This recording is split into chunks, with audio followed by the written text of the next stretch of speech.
It's 7:20 in Holland right now. Can you believe it?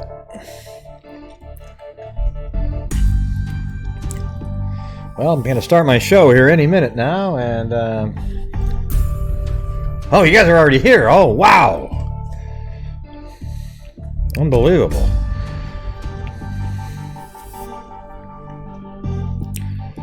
Hello, freakazoids. You know what's weird is I keep getting this feedback comments. They're going, Gray, how come you feel you're so what do you call it? Like irritable and just so angry at all these people that, you know, who care? Because I do. I actually care that these people. I mean, look at we speculate all the time on my show, but we speculate later. Okay. Here's the thing. This is the reality of it. For people who want to psychoanalyze me, wow, Gray, what happened to you, man? What happened? Well, here's what happened to me. Early on in the Delphi case, like literally right away, within 10 days, I already figured out the flow of the crime. I knew where the photos generally were taken on the bridge and everything, and which way they were walking across. And people would argue and get so angry that I didn't allow them to keep saying something that wasn't true. As soon as you realize something to be a fact and then you prove it over and over again, it's a fact now. Okay, it's not like you have to then keep accepting something that's not true. Well, how do you know, Gray? What makes you right and me wrong? Well, because I'm right and you're wrong. You know, it's like I know exactly which way they walked across that bridge. And so that's the thing, that's the answer. And because of that, I got absolute hell for months and months and months. All right, and then, you know, I just don't put up with it anymore. So if go psychoanalyze somebody who would do this, somebody who would cover a crime and be so cavalier about all the facts that are available and then start speculating. Psychoanalyze that person, all right? And yes, here's another thing. My channel is monetized. Yep, that's true, everybody, because I go on and I do live shows, you know, between 2 and 3 hours every single night, and I cover all kinds of cases, and it takes up a lot of my time doing all the research. And yes, if I was a billionaire, I could just sit around and do all this 8 hours a day for free.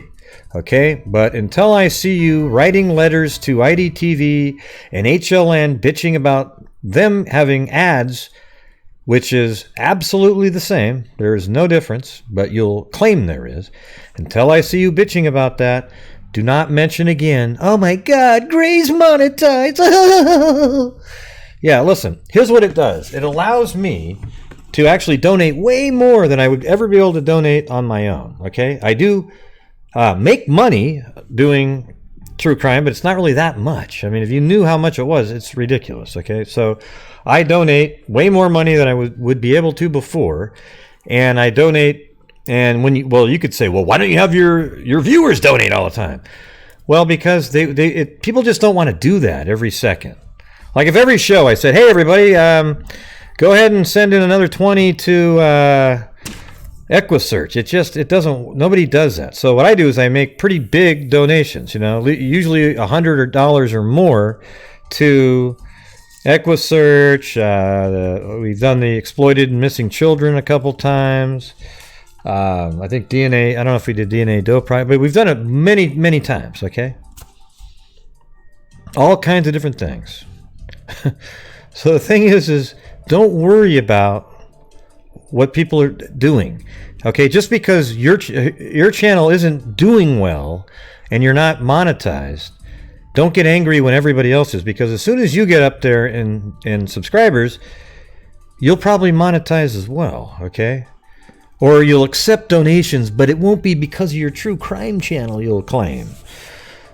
Thank you, Cairo.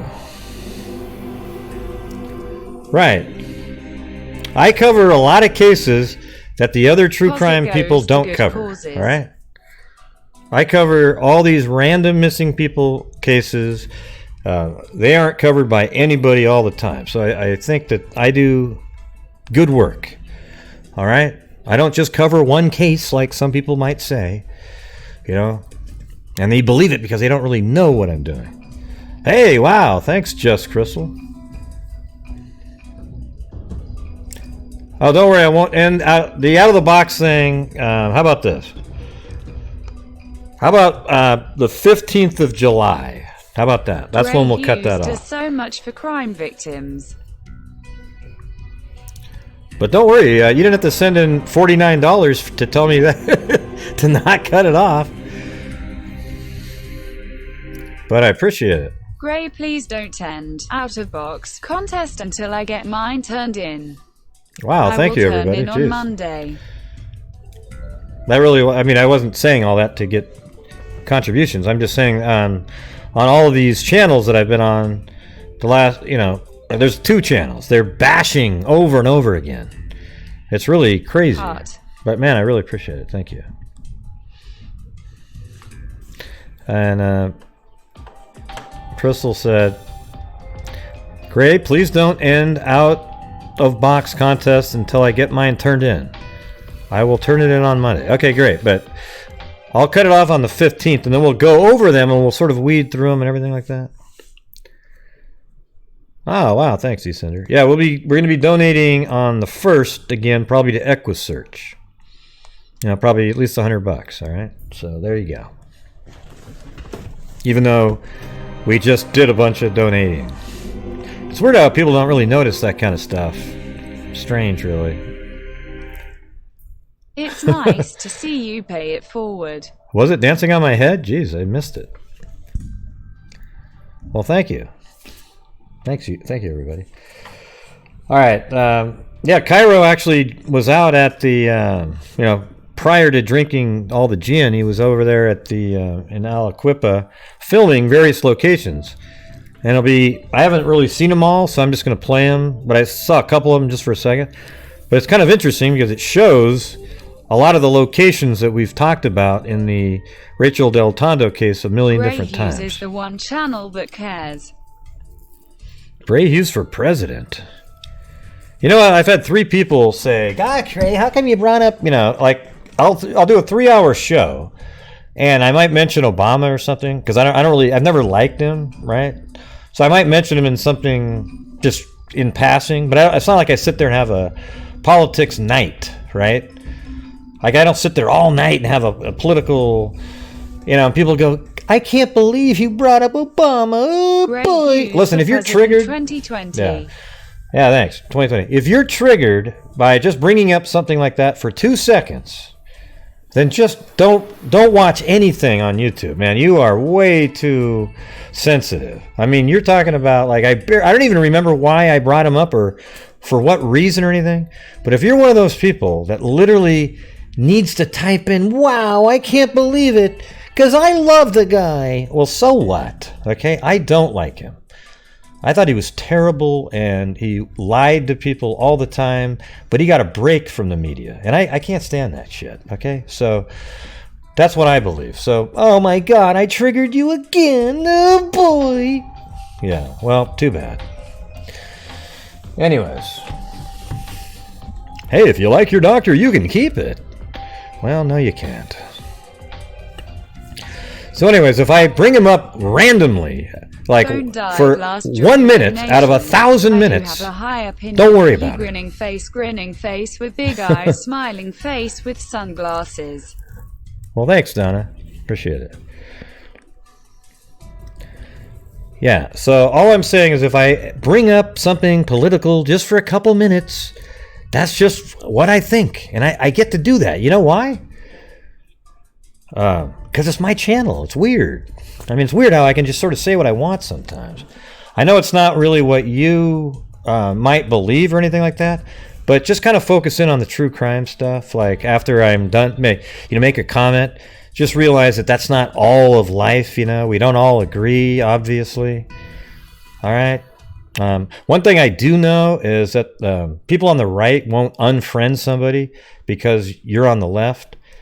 But a lot of lefties will just absolutely unfriend and trash anybody on the right. Okay, now if you don't notice that, then you're blind. Okay, so here we go. Let's here's the story.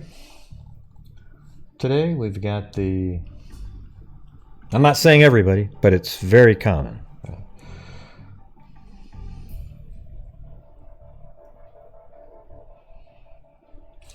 All right, so it looks like there's a little more information in this the case of Makayla Winston, you know, the pregnant woman who her car was found at an intersection. I'm gonna do this first, and then we'll move on. All right, let's just play this video here after I turn down the volume. And a mother in Goodman says it's been 2 days since her pregnant daughter went missing. Chelsea Sellers joins us now with the latest. What can you tell us, Chelsea? Well, Holmes County officials and family members just want Makayla Winston to come home. I just want my baby home. Yvetty Brown pleads for the safe return of 21-year-old Makayla Winston. Brown says Winston was with her other daughter in Goodman WLBT. Thursday night before she left in her car. Let me rewind that, sorry. Makayla Winston. Brown says Winston was with her other daughter in Goodman Thursday night before she left in her car. She was heading to show the sonogram to the baby's father. So you think that's a little bit weird? Like you're you know, I mean, it's not that weird, but she's pregnant, but she's going to go drive and show a sonogram to the baby's father. Like, yeah, I don't know. Something just seems a little too, is that real? Like you're just sort of at nighttime going to go drive over? I don't know. Winston is pregnant. I don't know why that seems strange. It just seems like, you know, I'm sort of thinking, okay, the baby has something to do with it. This whole situation, and then all of a sudden she's driving to go show a sonogram. I don't know. It is July 4th. We went looking where we thought she would be, but she wasn't there. Brown then filed a missing persons report. Holmes County Sheriff Willie March said Winston's car was spotted Friday morning. Hey, thanks, Donna. Off Highway 14 near Interstate 55. Yeah, I think that's that spot that we found, right?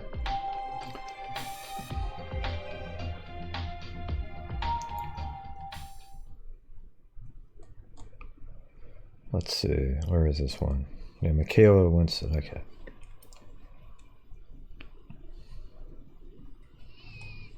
Yeah, I bet you that's the same sign. I bet you can see it right here. Ugh, there goes my stomach. No, not that one. So maybe something over here. Oh, by the way, did you guys see... Kelsey did her first live today. Unfortunately, I didn't realize, we went over how to use everything on the on Zoom, and it was really, her audio worked perfectly. But I didn't really think about when she goes live. Here's what I think's going on with her system, why it was echoing. I mean, laptops generally come with internal microphones, right? I mean, this is a total aside right now. But laptops come with internal microphones. And then she had a microphone plugged in, right? So what's going on here is I think OBS software is recognizing both as a source. So you're getting sort of this weird feedback loop going on. So I definitely think I could fix it for her, as a matter of fact. So I'll probably get a hold of her in the next couple days through Zoom again, and we'll get that fixed. But it looked clear, and she was talking well and everything. She looked like she was having a good time, but the echoing got really overwhelming. It was hard to make out some of the words. So see if we can get that figured out. All right. Okay. So I think this looks kind of like what that sign looked like right there, right? Let's see. Doesn't that look like exactly? Yep. There it is. Boom. Right there. North Interstate with an arrow at an angle, and then West 14 straight. Right there. So that article shot is right there.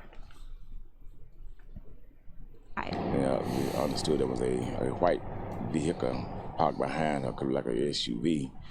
But we no one. And that guy right there is going to be being interviewed right back here at this little turnout. See? Those two poles right there are the two poles that are right there, and I bet you anything it says that same Ebenezer Jackson, Memphis. Ebenezer Jackson, Memphis. All right, so he's standing right there. I mean, you know, see, I like doing this because it's sort of, it allows you just to even picture where people are talking and everything. So that guy's standing right here. So this car, the car was found somewhere in this area, obviously. Know just who was driving the SUV. But her car was found alone. So let me go back to this again. Off Highway 14 near Interstate 55. Yeah, we understood it was a white vehicle parked behind her, like an SUV. But we know. So did you hear that? There was a white SUV parked behind her. One knows just who was driving the SUV. But her car was found alone. Keys in the ignition and a cell phone tossed in the grass. Cell phone was cleaned up, so we also done an Oh wow! investigation. Wait, hold on a second. Keys in the ignition and a cell phone tossed in the grass. Oh boy, Jesus! Man, that's even worse, right? The key in the ignition and the cell phone tossed in the grass. Just so that means, to me, this seems like an abduction. So are we looking now at the same type of case as what was the one that we were discussing about a month ago, right? What was her name? The girl that was pregnant and then had her baby taken out by the monsters. Yeah, Ochoa. Wasn't it Ochoa? That sort of sounds right. Marlon. Yeah, I think it was Ochoa, right? Okay. Yeah, so this is kind of weird, right? Now we've got where she's 9 months pregnant, apparently driving somewhere to show a sonogram. So that means somebody knows she's driving somewhere at that point, you know, perhaps the father. And somehow on that drive, a white SUV is seen behind her, and then her keys are in the ignition of her vehicle, and her phone's been tossed, that's sort of a higher level these days, right, of thinking.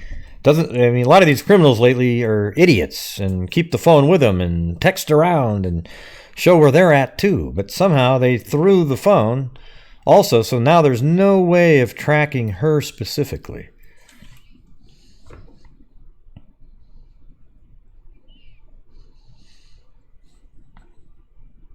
Cell phone was cleaned up, so he says the cell phone was cleaned up. Like, what is that? What is he saying? Like, wiped clean? Like a lot of texts and everything were deleted? Well, police can easily recover stuff like that. Phone was cleaned up, so we also done an investigation on the cell phone, trying to find out what was erased. Oh, this is the sheriff. I didn't even notice. I just happened to look up at his head. I was thinking he was just some citizen standing there, but you know. He doesn't have a uniform on whatsoever, just a hat. The sheriff says the Mississippi Bureau of Investigation has interviewed several people and suspect foul play. She was a quiet person. You suspect foul play? How come? Out. Mostly she was around family. I just want my baby home. This investigation is ongoing, and if you have any information, the sheriff says... I can't believe they think it's foul play. I mean, what with the keys in the ignition and the phone thrown on the side of the road? Very clever, very outside the box thinking. Let's see. Holmes County officials are asking for the public's help to find 21-year-old Makayla Winston. Yvetty Brown is her mother and pled for her safe return, saying, "I just want my baby home." Brown said Winston was with her other daughter in Goodman Thursday night before she left in her car. She was heading to show the sonogram to the baby's father, said Brown. Winston is pregnant, and her due date is July 4th. So just right now, like coming up. We went looking to where we thought she would be, but she wasn't there, said Brown, before filing a missing persons report. Holmes County Sheriff Willie March said Winston's car was spotted Friday morning off 14 near Interstate 55. We understood that there was a white vehicle parked behind her. So when? When was that? Behind her, kind of like an SUV, but no one knows who was driving the SUV, said March. Winston's car was found alone, keys in the ignition, and cell phone tossed in the grass.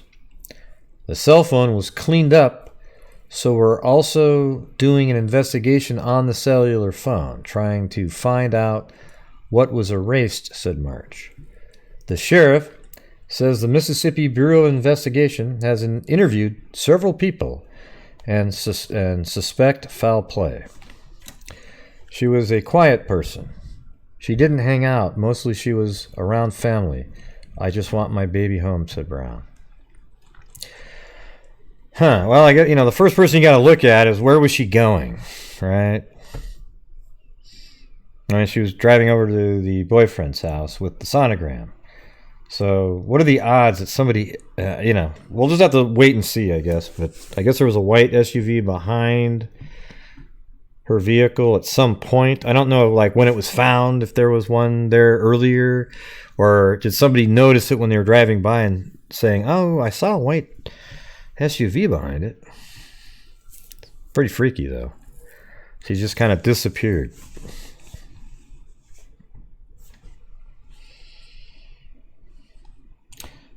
Yeah, that's a good point there. Yeah, why didn't the baby daddy come over and see her? I mean, she's the one that's pregnant. Couldn't he drive over there to see the sonogram?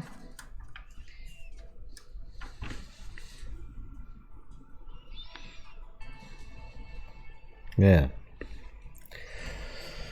All right. I think that's about it. Does anybody have any other information on this one? No, they don't know. Nobody knows anything about the plates or anything. It was just they'd seen it there, but it wasn't still there when the police got there. It was just something a witness said, oh, I think there was a white SUV.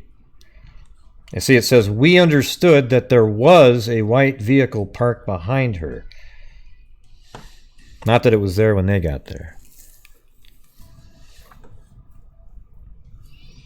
Yeah, it kind of feels like it's going to end up being the... Well, I mean, it's actually too early, but it just... The fact that she's heading towards the boyfriend's house, right? And then he's one of the few people that would actually know where she was heading, right? So maybe there's a set time, like, hey, yeah, why don't you come over at 8? And then somehow he's waiting. I don't know.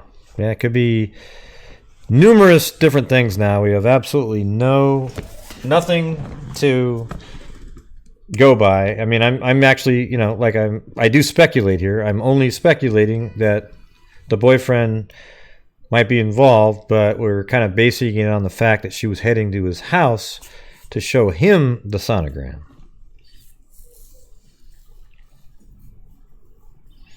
Yeah, so we don't really have any information, that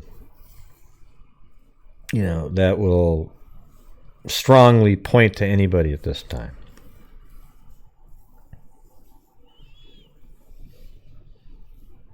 Yeah.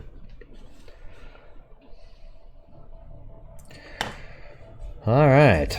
So I'm going to switch over now to the videos by Cairo.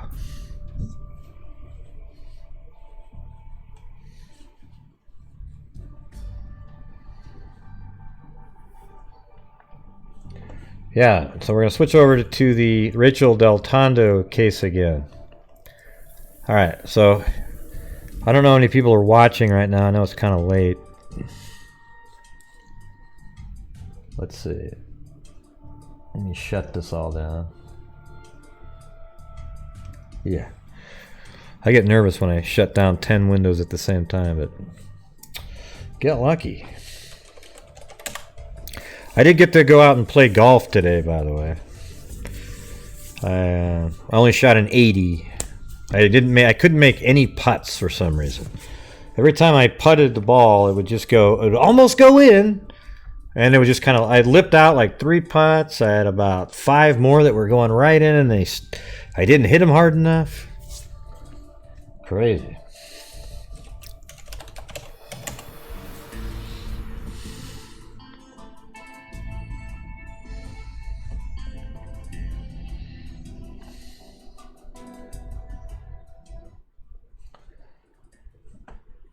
All right, 184. So here, put this in the chat. Put a 1 if you've never heard of the Rachael DelTondo case. Because I know that every time we bring this up, there's a lot of people that are like, wow, what's that case? Never heard of it.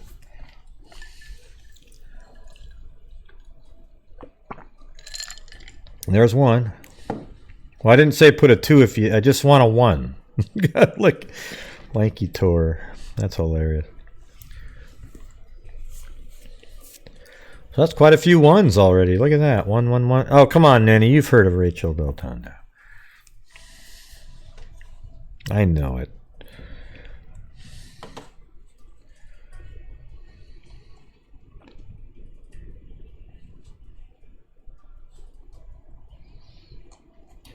I think Rachael DelTondo is a case that about every single true crime YouTuber should have covered at some point. I mean, it's not even that. I'm glad that nobody is, because I'm pretty much the only person that's ever covered this one. But I mean, not everybody should do it. But if you're interested in sort of these crazy cases, it's weird that people haven't caught on to this case, because it's one of the craziest freaking nut cases I've ever seen. Yeah, I'm gonna have to pull out the old so what we're gonna do is I'm gonna pull out the flow charts that I built a long time ago. That's how complicated it is, but it actually it's not that hard to say. So what I'm gonna do when I describe this is go through like generalities, like time frames and so forth, okay? Because I don't have it, it's not written down on this flow chart, but I just remembered it all, okay? And this happened last Mother's Day, so about a year ago. Yeah, when you look at the flow chart, it's really not, it's sort of intimidating. But maybe what I'll do is I'll put some of Cairo's videos in as we're talking. I think that's a better way to do that. Yeah. All right. So this will be great. All right, so this Rachael DelTondo right here in the middle, I think she was 32 or 33 at the time she was killed. She was killed last Mother's Day, so a year and a month ago. Not the last one, but the year prior, 2018 Mother's Day. All right. So here's what's crazy about this case. So here's this guy, Sheldon Jeter Jr., who's now 20, but 2.5 years ago or more, he was 17 at the time. So actually, it's more than that, because he's probably 21 now. So I think 3.5 years ago now, when we originally told the story, it was 2.5 years. But now it's been a year now, so I'm going to say 3.5 years ago, Sheldon Jeter Jr., which he's now, I would think, 21, and Rachael, they were found in late at night, like 1 or 2 in the morning. They were in a steamed up automobile in an abandoned hospital, I believe. And police officers pulled up on them. And she's, at the time, was like 30. And Sheldon Jeter Jr. 17, right? That's kind of creepy. Steamed up car. They told the officers, "Oh yeah, she's my teacher," or he was a student. We're just talking. And for some reason, the officers were like, "Yeah, okay." So the officers who came upon the steamed up vehicle was Kenneth Watkins right here. He's a sergeant, and then this guy named Francis Conkle. Now, one of these two officers was going to be taking in Sheldon Jeter prior to that anyways, because he was living in a sort of a dysfunctional house with his mom, Delsha Crum Flanagan, right here. So he was going to be taken in by one of these two. I don't know which one. So they didn't file a police report. Okay? Did not file a police report at the time. They just pretended the incident never occurred.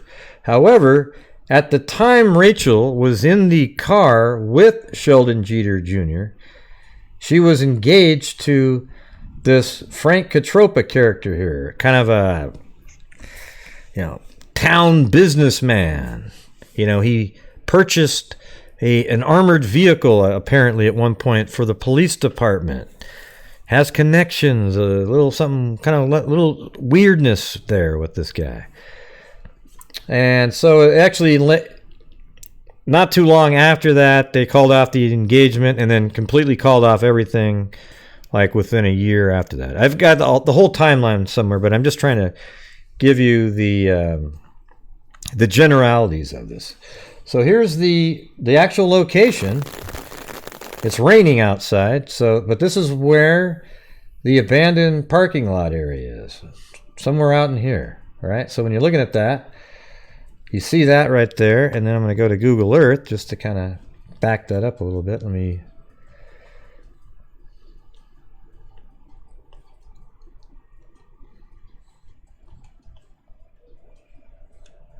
Right there. Okay. So right there, Cairo is driving. He just drove right down into here in this image right here on Google Earth. Okay.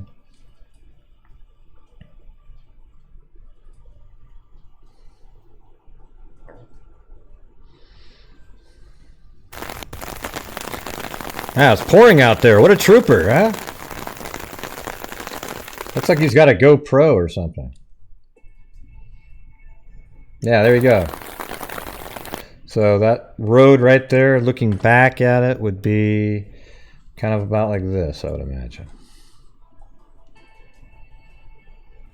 And this must be, this must be old right here. This shot, because watch, let me, let's see. Yeah, April 2016 is actually, this probably was still up and running at that point. I think. I don't know. Maybe it was over here and they tore it down. I don't know. But regardless, this is the area that they were found by police late at night, like 2 a.m, in a vehicle, steamed up, probably doing something they, shouldn't be doing. And the police did not file a police report because I think they just didn't want to create the report because one of them was taking in Sheldon Jeter, and they just kind of believed the story. But they should have created a report regardless, because that's what you're supposed to do. So what happened was, about a year after that incident, somebody got wind of it happening, and a lot of people think it was Frank Catropa, who actually is the person who then went to the police and said, hey, this happened, and I want, where's the report? So the police created a police report a year later, and it detailed the incident. Then, perhaps Frank again filed a request to get the information about the incident, but the police department gave this person a ton of information that should never ever be given to anybody. I mean, it had social security numbers, where they work, all this kind of information about Rachael. And then that person took that information and wrote letters to all of these people, including her friends and everybody, about that incident with her being found in the car with Sheldon. Okay, so she ended up losing her job, or, put on suspension from her job. All right, you guys following along here? I just want to make sure that the people that type 1 in get what's going on so far, because it just keeps going on and on and on. It's crazy. Okay, so let's see. Now we're going to skip forward to, well, here's another thing. The mayor of the town, Dwan Walker, is actually related to Sheldon Jeter Jr. Rachael, at the time of her death, Okay, so this is crazy. She wasn't engaged to this guy anymore, as I explained. She was seeing him 3.5 years ago from now. But she was actually dating Sheldon Jeter Jr.'s half-brother, Rashawn Bolton, who is now probably 33 years old. Okay, so she was dating him at the time she was murdered. This is the guy that was found Sheldon was the guy found in the car with her 3.5 years ago, steamed up. And then her fiance at the time, when she was found in the vehicle with this guy, was Frank Catropa. Their wedding got called off. He's with somebody else now, yada, yada, yada, right? Okay, so now let's fast forward to the night she went missing. Or not missing, got killed. Sorry about that. Do you have a cork board with... No, I don't have one of those.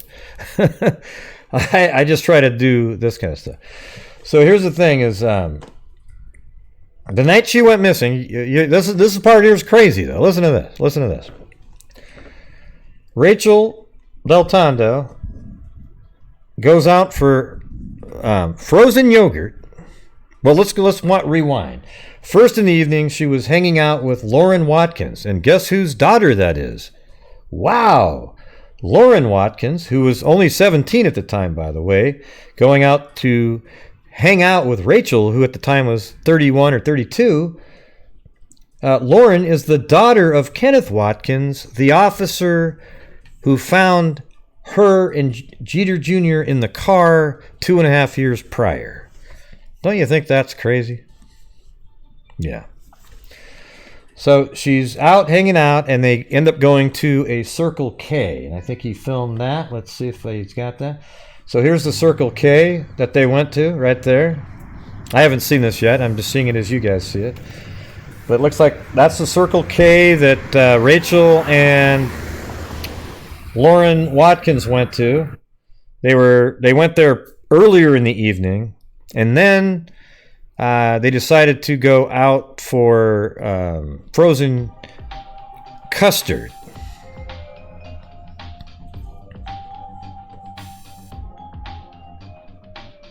Yeah, well, yeah, I'm not quite there yet. Yeah.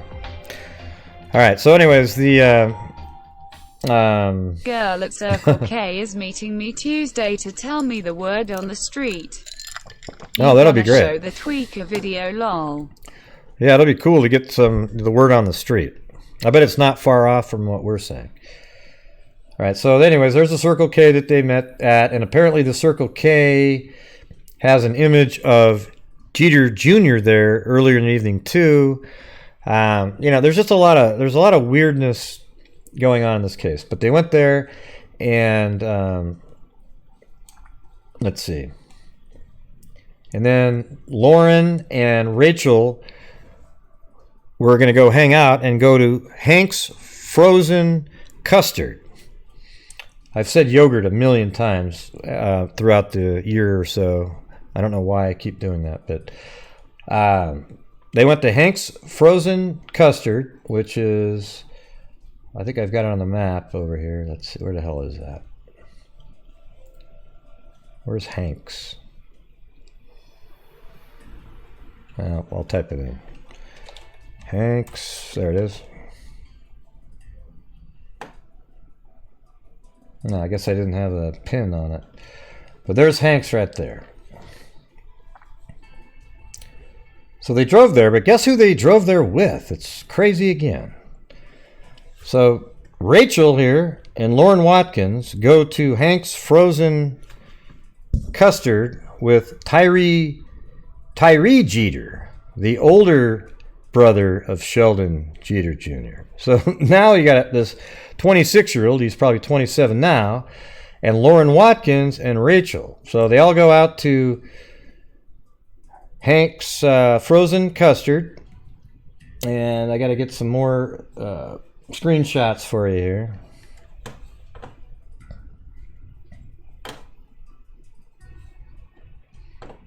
It's pretty complicated. Just saying. I think I lost the. I had a folder open for this case, so now I got to go find it. Just a second.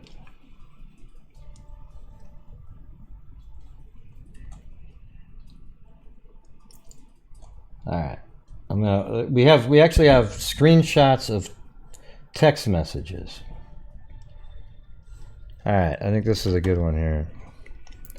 So while they're out at Hank's Frozen Custard, just prior to going, Jeter Jr., this guy right here, Sheldon Jeter Jr., he started texting them saying, hey, I got left, didn't I? Let's find that spot. It said,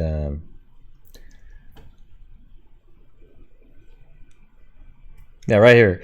So Sheldon Jeter sent to Tyree, his older brother, I got left, huh? And then no response. And then he said, who all with you? And then no response. I think there was a response on one of them. He said, yeah. There's another exchange where he says, I got left, huh? And then Tyree said, yeah. And he says, who's all with you? And then you've got Jeter Jr. saying, Hank's is closed. Because that means he's sort of tracking what they're doing. Like, hey, you should be back by now. He's getting really...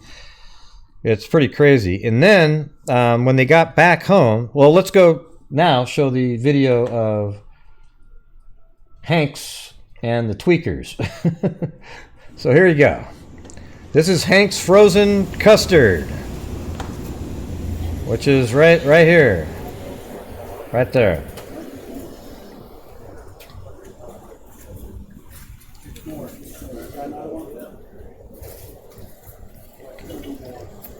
Wow, you're not kidding around there, huh?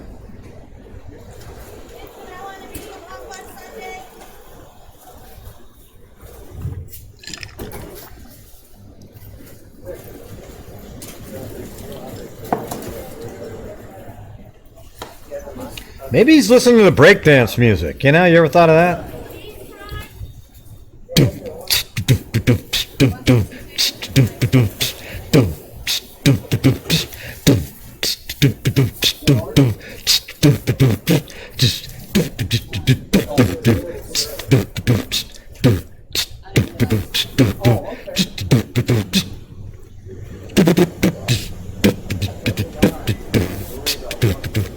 See? He kind of went along with that. You could see it. Look at him.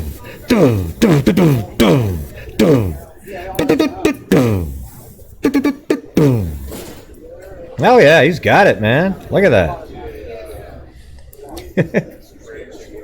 Yeah, he was. Look at that. He was listening to rap there. Come on, you got it.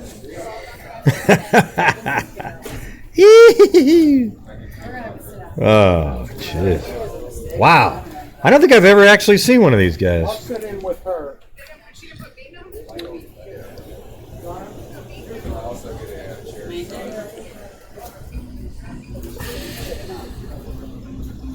Not mad or not. It's not a big deal.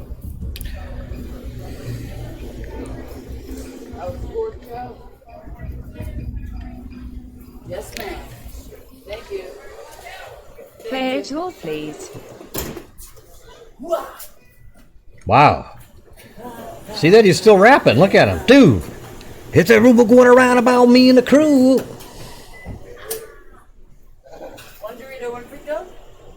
Yeah, she's rocking on that. Oh, man. Oh, jeez.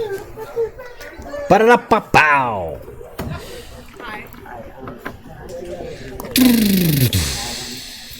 Oh, come on. He's just Synsonic drums from K-Tel, right? Are you signed up for the rewards? Look, it looks like Cairo's has the phone down low. Look at it. He's trying to hide it. Ma'am, while you have the drawer open, could you break a 5 and all 1 so I can tip you guys? Yeah. Yeah, he's going to tip too and everything. Come on. I think he's a tweaker. Wouldn't you want to keep that $1? You might help him out buy the next one. You have your We're open from 11 to 10:30. Yeah, see? No, that was fine. It happens. I worked at a place too. He was actually going with that. Yeah. I just, all one.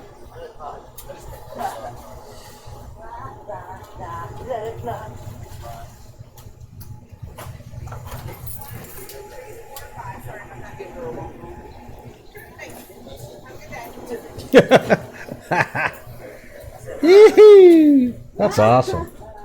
See that? Ba-bam! I like this guy.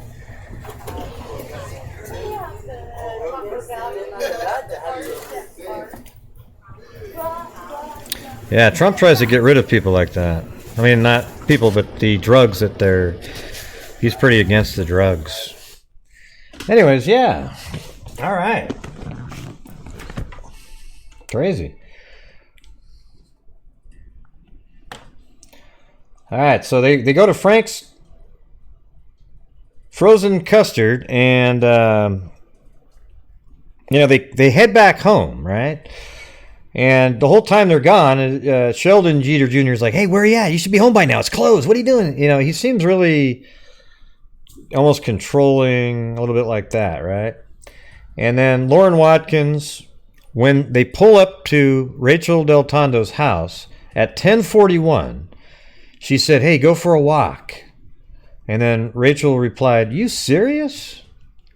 Hey, Cairo, don't worry about it. You don't need to keep sending in money for me to I'm just going to go through your videos, right, man? I appreciate it, but it's just, just type in a comment and I'll read it.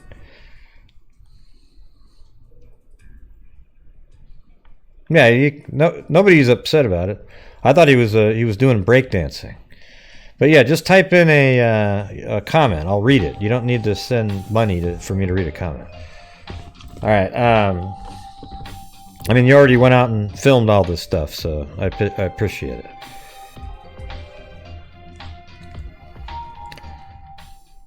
No one can get upset. I watched him cuss out a child, buy drugs in the parking lot and spit it. Oh, is there Lady. More? I guess there's more Hanks. Let's see. Is there some more in here?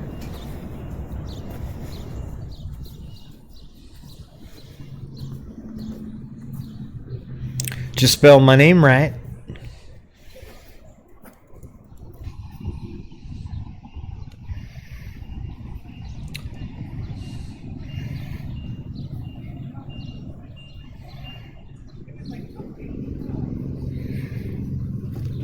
Okay, well, maybe there's something in there, but I don't know. All right, so anyways, when they pulled up to Rachel's house at 10:41, Lauren texted Rachael, so Rachel's in the back seat and Lauren's in the front seat, and says, "Hey, go for a walk." So that makes you think, wow, does she have something? She wants to hook up with Tyree or something, or what's going on? And then Rachael said, "Are you serious?" Haha. Because she's dating Bolton, right? So she's not really interested in Tyree, so maybe she was going to give Lauren a little bit of time, but she was supposed to come back, right? She said, must have still been in the car, da, da, da, da. And then at 10:44, Lauren said, "I'll be back in 10 minutes.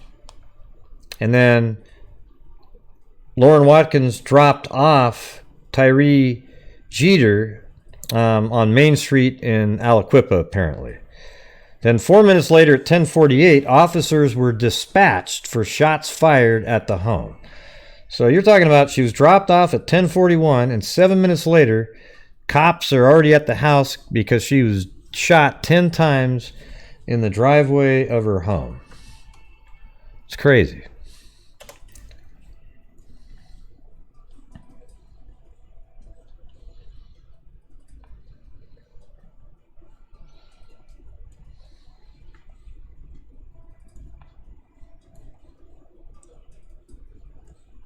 Yeah, right there. Okay.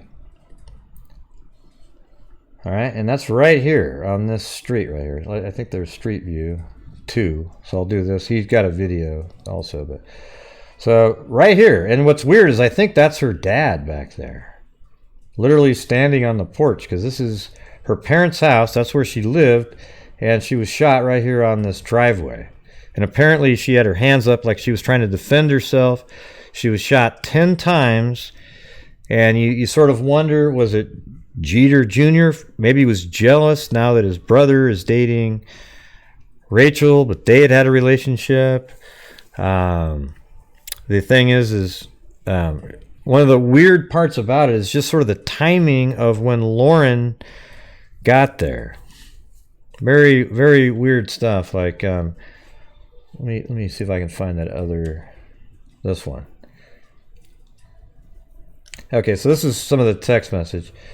10:07, Sheldon says, "Hey, y'all there yet?" Tyree says, "Yeah." 10:19, "I got left, huh? Who's all with you?" Hanks is close. So this is that other part. So Tyree said, "Yeah, you got, we're all there." But then he said, "Oh, I got left, right?" And then he says, "Yeah, who's all with you?"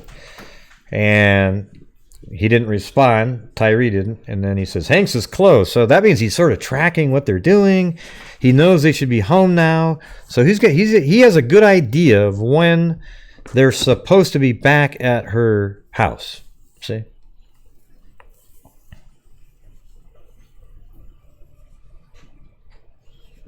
All right. Okay. All right, Trey Solomon. So what does it have to do with what we're talking about?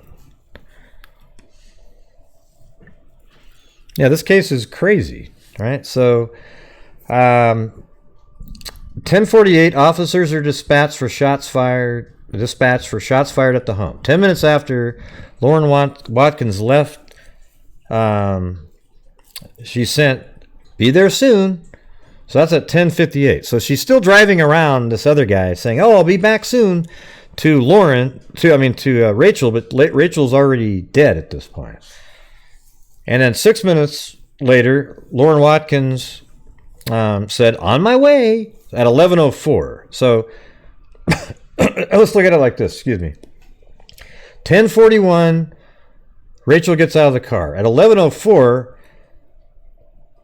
Lauren's still saying, "On my way." And then 3 minutes later, Lauren tried to call Rachel. And then, 10:48 is when the cops responded to the location. But what's weird is at 11:07, she tried to call Rachel, and she got so nervous. It sort of kind of makes a little bit more sense now that I think about it. So at 10:48, the cops responded to the location. Now, it's possible since... hold on, I got to get the flow chart out now. Since Kenneth Watkins here is a sergeant, that he was aware that police were heading there. And then he said, "Hey, that's over at Lauren's house. That's over at Rachel's house," to his daughter Lauren, and said, "Hey, Lauren, call Rachel." And then maybe Lauren this is just what I'm coming up with right now. And then Lauren calls Rachel, and there's no response. And then they go, "Oh God, we got to go over there." So they get in the car and they drive over there. And then one of the weird things is that Kenneth Watkins, he actually gets out of his car and breaks through the crime scene tape, which is absolutely something he shouldn't be doing because his daughter had already been with her that evening. So he got reprimanded for that. But he sort of put his own DNA into the crime scene at that point. Okay? Now, there was a whole bunch of theories going around about that. And so there's this guy named Wayne Cordes right here. Now, let me see. Did you get to... Yeah, so here's DelTondo's home. So here we go. He does have a video on that.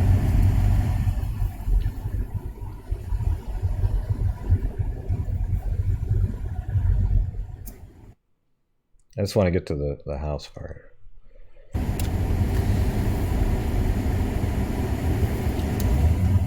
Oh, that's DelTondo's home. So I think it starts at DelTondo's house. So where's DelTondo? Do you have one of her house, or I don't see that one? Okay, circle K to DelTondo's house. Okay, so this is circle K to DelTondo's house. They have these routes on, like right here.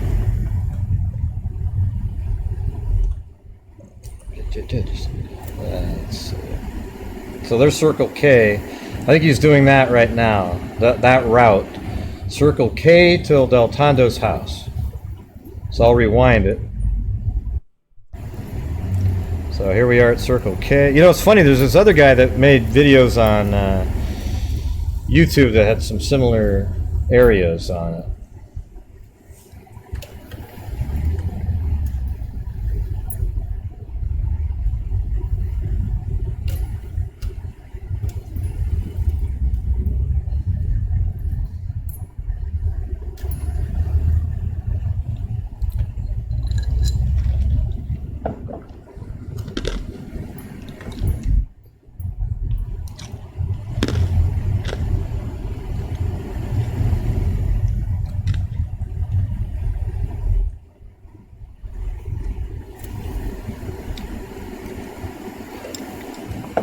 So I think you're going to go straight through this, right? Yeah, straight through the intersection.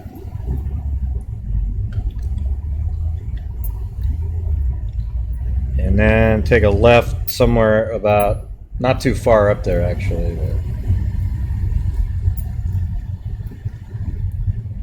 yeah, so left on that road right there. So we're about to get to Rachael DelTondo's house.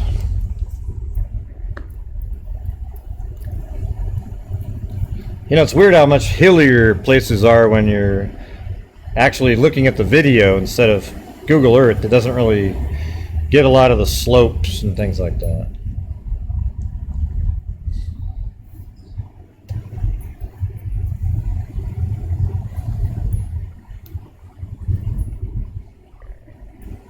I don't think it looks flat at all. It looks kind of hilly.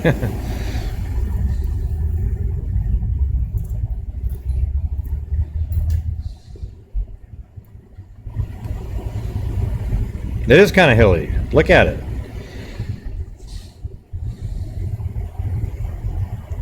I just showed it to you. All kinds of hills.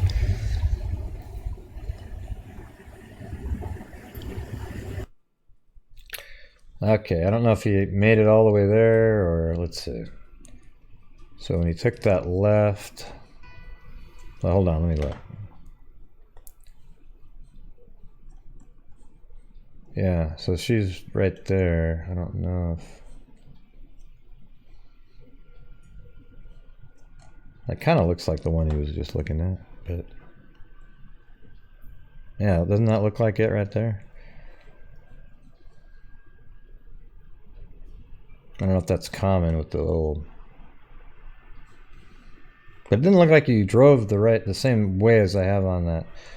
So you go right through the intersection, and then you just barely turn left, and then you're right there. So that must mean that you did a different route than that one. Unless that's not the... Because it looked like you went like... right here, and then... No, you went through this intersection, and took a left, but... hell, I don't know. I'm just going to open up the other one.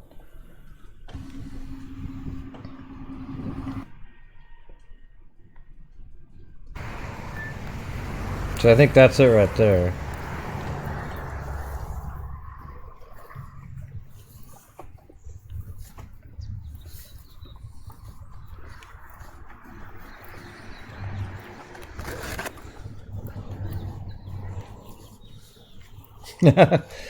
Like he's doing a little... you must be walking really slow. The DelTondo home. There you go, the DelTondo home. Do you hear that? So she was found right here on this ground, dead, right? When she was shot, right here.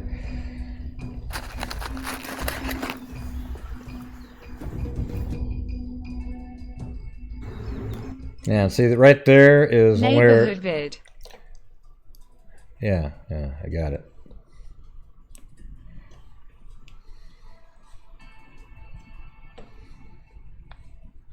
Yeah, so right where these two guys are standing, I think that's actually her dad. One of these guys. Probably this guy right here. That's right there, see? So it's kind of trippy to look at that picture and know that she was just gunned down right here in this driveway.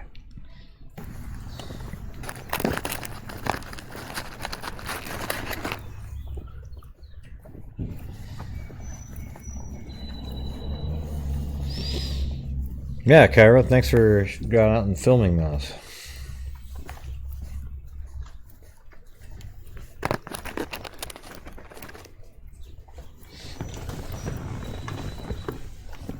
See, it kind of makes it more like you feel like you're there, right? Like totally different.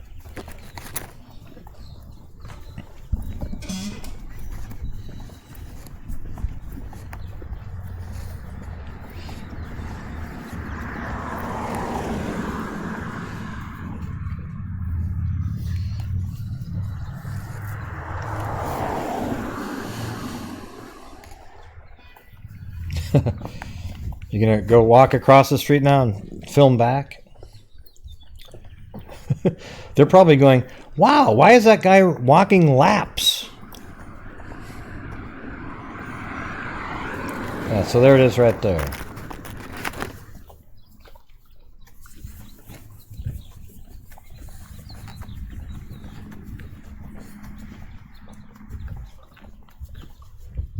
That's just so crazy that somebody would pull up.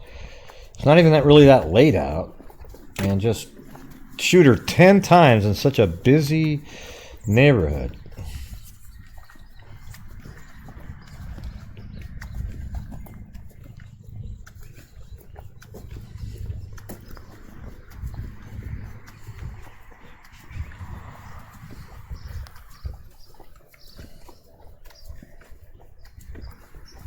It sounds like you got a lot of gear on there, Cairo.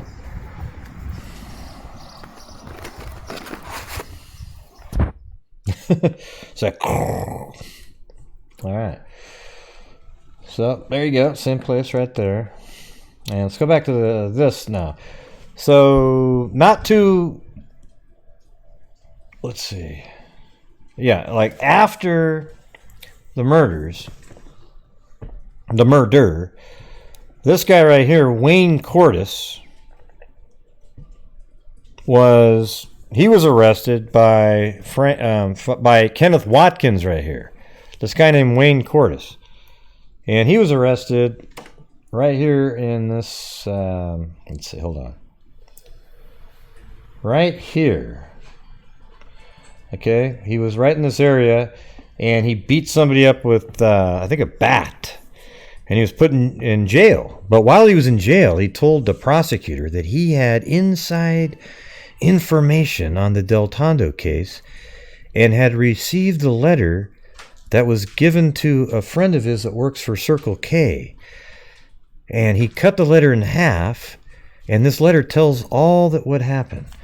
And it was cut in half, and he's got a part of it, and his attorney had part of it. So the prosecutor went in and turned over his entire jail cell and took private lawyer communication, which is illegal, because for his upcoming trial that had nothing to do with the DelTondo case.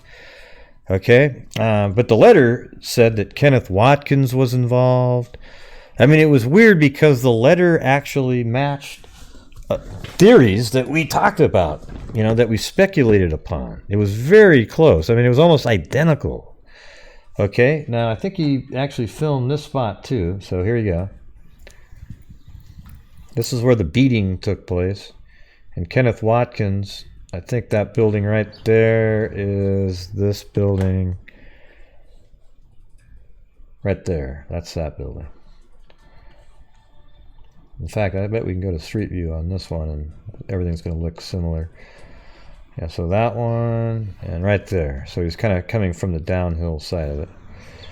So the beating took place in this area. The guy was lured to a house and he was beat with a bat. It has nothing to do with DelTondo, but Kenneth Watkins is the arresting officer. So it turns out that the letters were all fake. However, the prosecutor had to, because he broke the constitutional rights of Wayne Cordes, he pretended that the letter was legit and cut him a deal and let him out of jail as a confidential informant, even though they knew it was bogus because he didn't want to get sued by his attorney. So just that alone is so shady and dicey, it just sucks.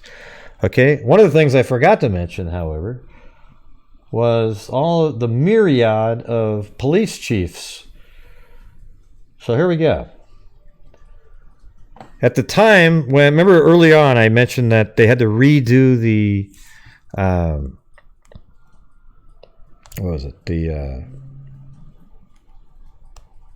the police report that night. Okay, well, the police chief that was in charge of that was Don Couch, this guy right here. Okay, he was put on suspension. All right, so he was put on suspension, and this guy named Joseph Percival, he was the assistant police chief. He took over. Okay, but he was arrested 2 days later because during the investigation of the Rachael DelTondo case, they found that he had sent porn out to...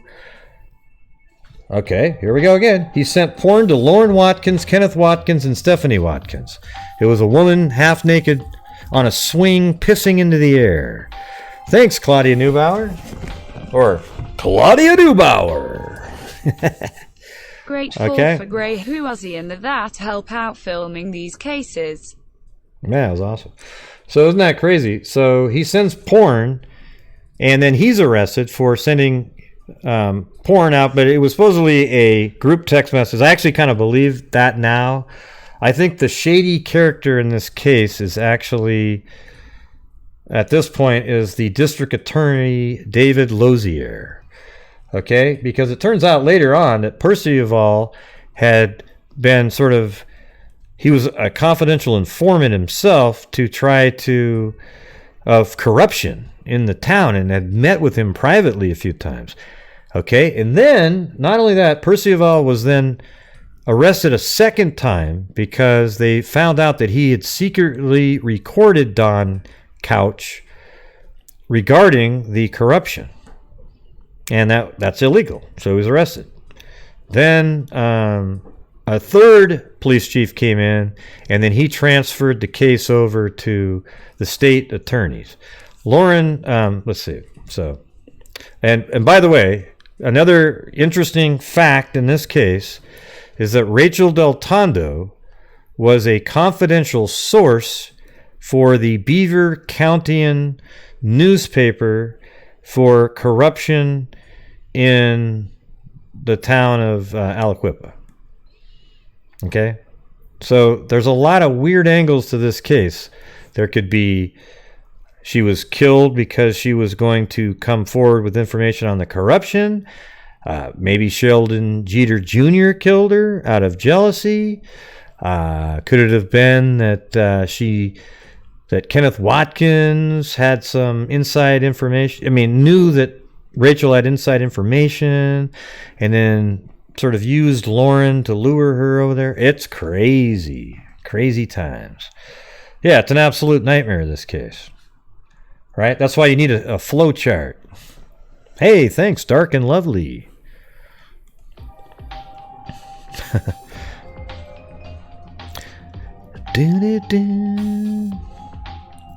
Right, well, she's a confidential source for the Beaver Countyan. And after she was killed, they came forward. The Beaver Countyan, by the way, is a great newspaper. A guy named, I think it's like something Paul, I can't remember his first name. He is amazing. You know, I haven't checked it out recently, but I actually have a subscription through the contributions that we make here. I think I gave him $10 a month, and it keeps going out because, you know, you got to get to his site to be able to see all of the craziness that goes on in that town. It's absolutely nuts. Okay? I mean, there's so much more to it. You know, for example, there was a gun that Frank Catropa, you know, something to do with his gun being used in a murder, but they had it in the... The whole thing is crazy. That's all there is to it. We're probably going to have to reset this thing again at some point. And get it all perfectly in order, timeline and everything. I've gone through the timeline a million times. Tonight's just where I'm winging it out of my head because I remember most of it.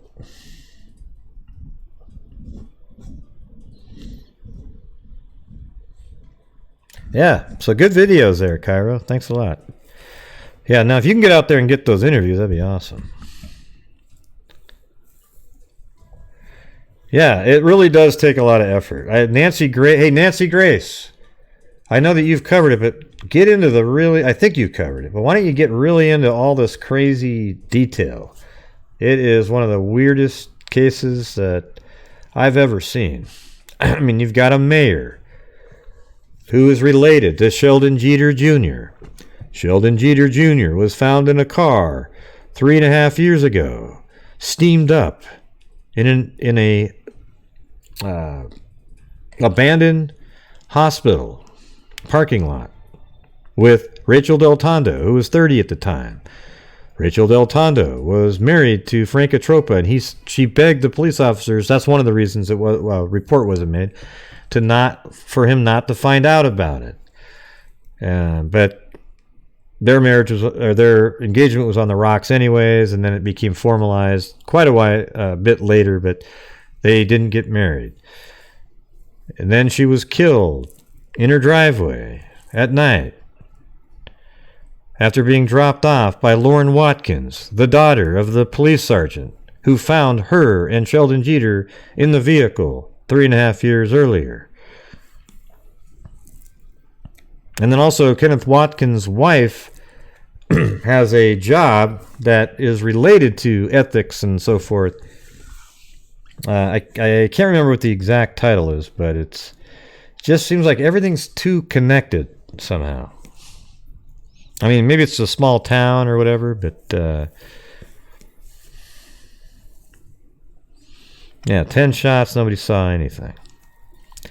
So that's just kind of the key thing is right here is Sheldon Jeter Jr. and her had a relationship. At the same time, she was engaged to Katropa. And then 2.5 years later, she was then dating the half-brother of the same guy she was found in the car with. And then the night she was killed, she's out with the daughter of the police sergeant who found Rachael and Sheldon. And Sheldon, let me do that again. Because I was using my mouse on the wrong window, so now I've got it on the right one. So Rachael DelTondo right here was engaged to Frank Atropa 3.5 years ago and was found in a steamed-up automobile in a abandoned hospital parking lot with Sheldon Jeter Jr. And then 2.5 years later, she's now dating the half-brother of Sheldon Jeter Jr., who's a lot closer in age to her. I think she was 33, I think, when she got killed. He was 32. This right here was called off quite a while ago. He's already seeing somebody else. The night that Rachael was killed, however, she's with Lauren Watkins, the daughter of the police sergeant who found Rachael and Sheldon in the vehicle that night at 2 a.m, steamed up windows. They came up with a crazy story, and the police didn't file a police report. Then the police report was then created a year later after the police got wind that somebody knew about the incident. Then after they created the police report, some people believe Frank Atropa here got the information and was given way more information, and then sent letters to all Rachael's friends, her employers, and everybody, telling her of the incident of her being found in the car with Sheldon Jeter Jr. Then she even got suspended from her job. Then months later, she's killed in the driveway of her parents' house, and at the time was a confidential source for the Beaver County newspaper. All right, so that's kind of a decent, quick synopsis. I'm sure all of you guys could do the same thing. Yeah. I just think it's so bizarre. Like, why is she hanging out with the 17-year-old daughter of Kenneth Watkins, the police sergeant who found her and Sheldon in a car 2.5 years earlier with it steamed up?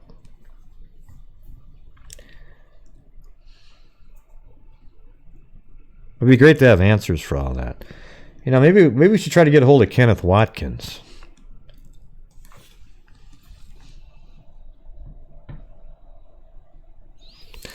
Francis Conkle, I don't know if you missed it, but I explained it a minute ago. He was arrested for beating up somebody with a baseball bat and was arrested by Kenneth Watkins right near his home, as a matter of fact. It was right in this area where the baseball bat attacked, probably at one of these houses. A guy was lured to a woman's house and the guy beat him up, probably to rob him. Kenneth Watkins lives right here in this house, and this is where the arrest was made. He also lives pretty close to Rachael DelTondo. It's right there. matter of fact, I can tell you the exact distance is 0.98 miles, not even a mile. So that would take probably 2 minutes at the most driving. But he was beat up. He beat somebody up with a baseball bat. Conkle did. And then while he was in jail, he apparently what he did was he learned all about the Rachael DelTondo case and just came up with a fanciful story. Said he had half of a letter under his mattress, half the letter was with his attorney. The prosecutor got wind of it. Instead of like cutting a deal right then, he sent people into his cell. They took private communique with his attorney regarding his own matter, which is absolutely illegal. And and then it turns out the detectives and everybody determined his information to be totally bogus.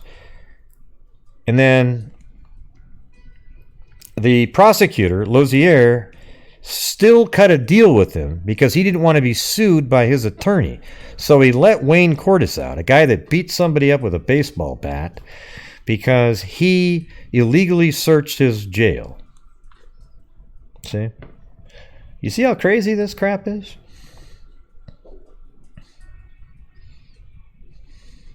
Yeah. So for those of you who just found out about this, what do you guys think about it? All the people who typed in the ones earlier.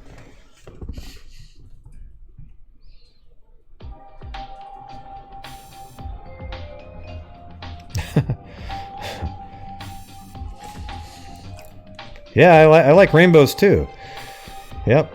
I'm really proud of when it rains out here and rainbows come up near. It's amazing. Happy Pride, everyone. We appreciate.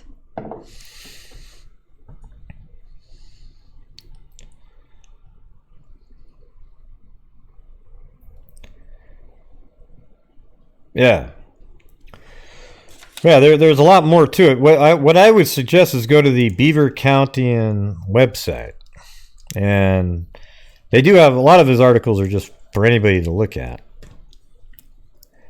But I'm trying to do it where I think this would be a good podcast. I mean, you could literally do an episode on each character in here and sort of tie it all together. It's nuts.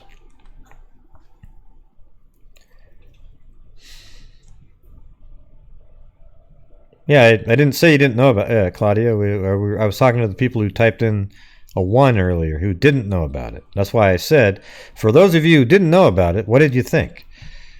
That's why I asked that. Yeah.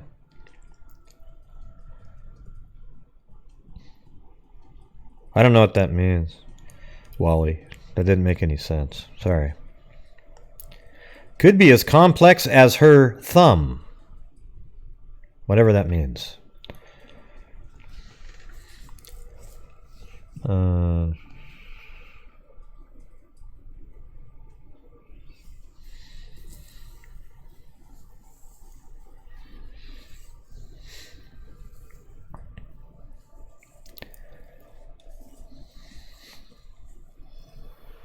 No, well, we don't know. I don't think Conkle was involved with her. That's what I just explained what his relationship was. He pretended to know about the case and came up with a theory, and he was just trying to get out of prison. He was smarter than the prosecutor. He literally tricked them. That's just part of the case.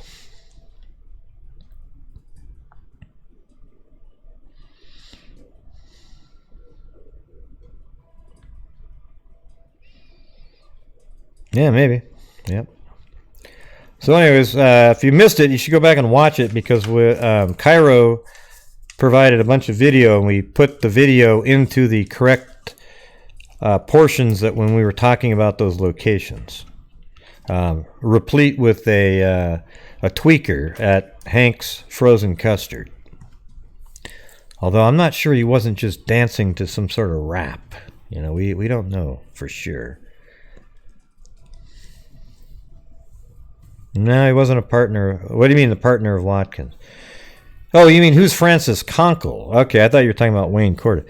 Yeah, Francis Conkle is just he was just a partner who showed up on the scene the night with Rachael DelTondo and Sheldon Jeter in the vehicle. Yeah. I thought you were saying Wayne Cordes. I don't know why. The C. It was just... Yeah. So, yeah, we discussed Conkle earlier. He was just one of the officers. Now, he could be the officers that was going to take in Sheldon Jeter Jr., who was a football star in the town. Yeah. But look at this little love triangle, though. Like, she was in a relationship with this guy, in a relationship with this guy, and this guy. These two people are brothers. This is, you know, obviously he's not related to these two guys, but he's, he was with her, engaged, while these two were seeing each other and underage. So I could see Frank being really angry later and putting out that information to blast Rachael to get back at her for doing, you know, because he's probably really embarrassed that, wow, she was with that 17-year-old when I was with her? Oh, my God. You know?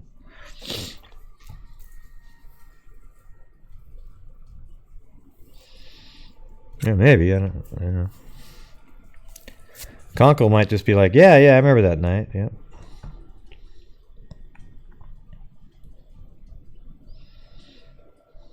And I think if she was pregnant, we would have heard about it. That would have been part of the case, and they would have determined who the father was. It's been over a year now. There's none of that's in there.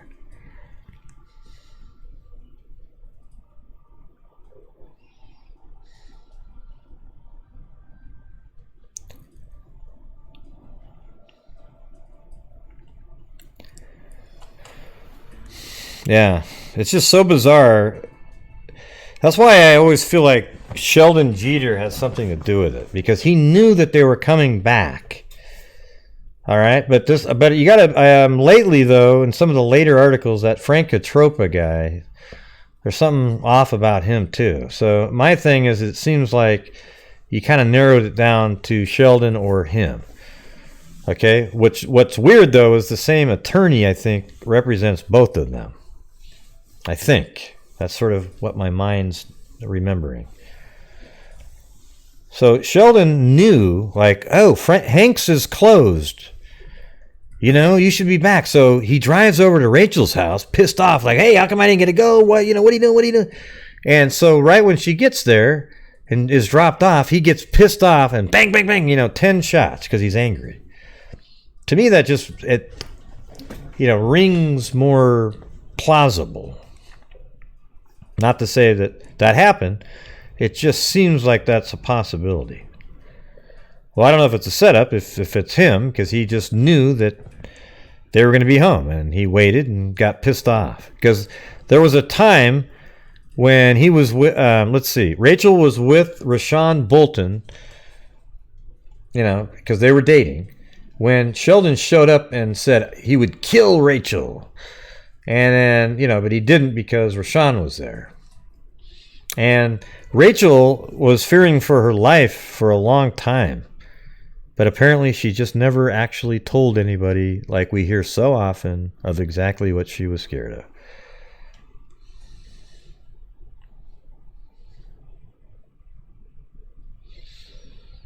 I don't remember if it was a family member that was next door. Yeah, this case is... I don't think I've ever seen anything more crazy and complex. I mean, you've got 3 different police chiefs. The second one is fired for sending porn. One of the dumbest comments that he ever made was, well, I didn't realize I was going to send it to all of my subordinates. And I didn't realize I sent it to them too. And it's like, so it's okay to send, like in your police force, you've got the kind of culture that it's okay to send porn, like naked people peeing into the air on swings. That's okay. Like, that would have been funny and hilarious. And I mean, if anybody does that in a corporate world, you're toast. All right? Like, just boom, you're out of there.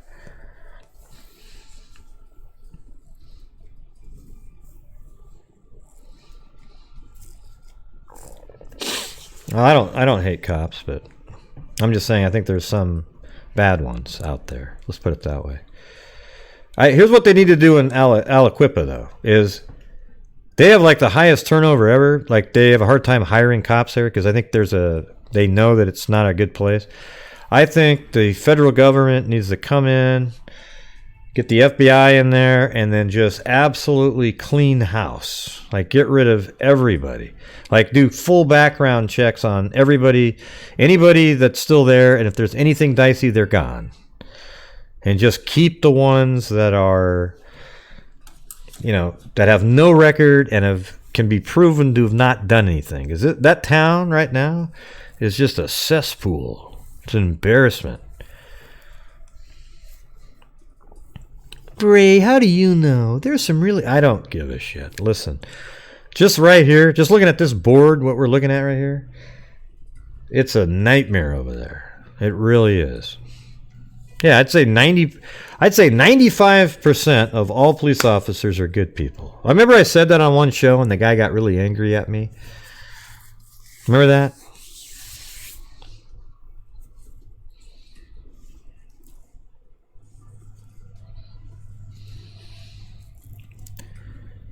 Yeah, I'm so mean. Yeah, was that who that was? And you guys remember the name? Oh, yeah. That's right. That's right. Oh, that's right. That's the guy. I think he called the other night. Remember that? The other night, he was one of the trolls that called in. It's hilarious.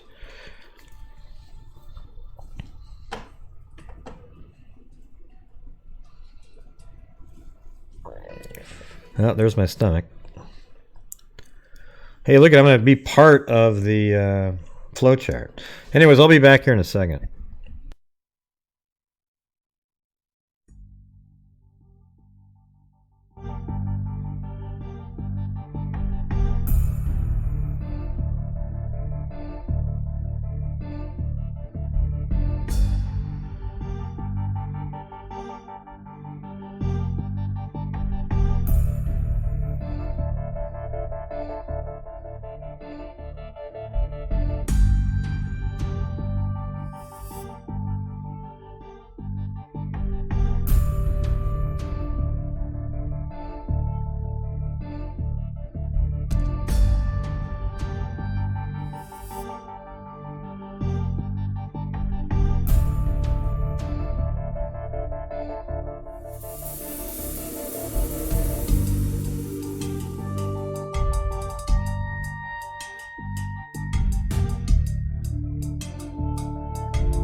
Ah, that felt great. Oh, yeah. Thanks.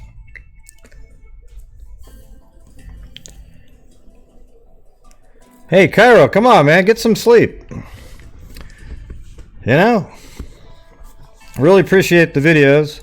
If you can get an interview with the Circle K, that'd be awesome. See what else is out there. No, I'm not going to wash my hands, Lanky Tor. I'm just not going to do it.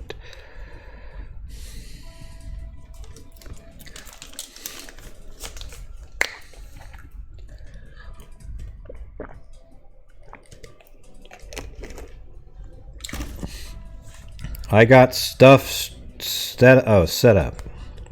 Okay. Well, good. Let's get this sucker. Let's get more info on this one. Definitely got to do that.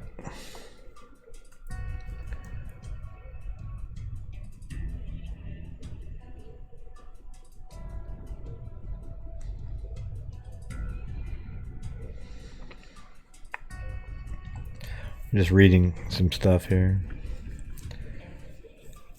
750 to 8050. Yeah. Yeah, well, apparently we need that many, right? That's like one cop for every 300, for every 300 people. Wait, more than that. Let's see. 300, no, that's, 1,000, yeah, that's right. Yeah, for every 300 people.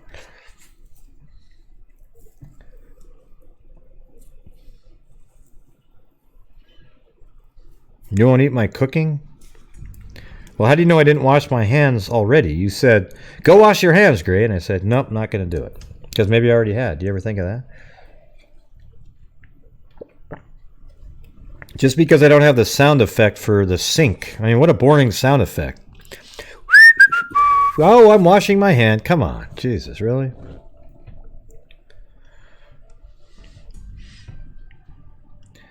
Well, I think it's, I don't know. In this case, like I already mentioned, the two people I think seem like they're more likely a few minutes ago. Yeah. Just try to picture the sound effect of washing hands. Yeah. Yeah, it'd be fantastic. Faucet sound. Great, what's that? Oh, it's the faucet on when I'm washing my hands. Oh, okay, good. Oh, great.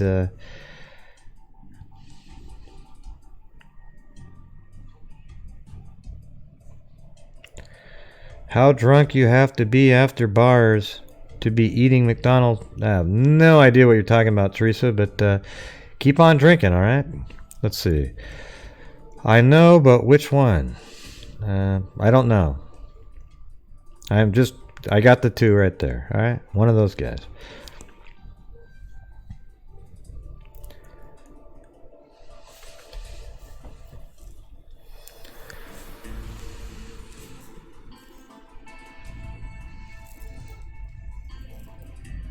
Yeah, well, ask him about it. Get some information there, Cairo. Let's get the sucker figured out.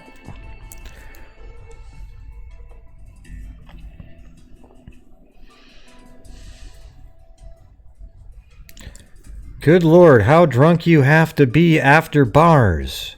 Whatever that means. To be eating McDonald's. Chicken nuggets. Yeah, I get that part. Gonna regret this in the morning. I think what you're saying... Oh, I get what you're saying. Good Lord, how drunk do you have to be after going out to the bars to be eating McDonald's chicken nuggets? Gonna regret this in the morning. Okay, great. Well, don't eat that stuff, Teresa. Don't eat it. Although, I can. You just can't. Leave the McNuggets for me. Put a little honey on them. Good stuff.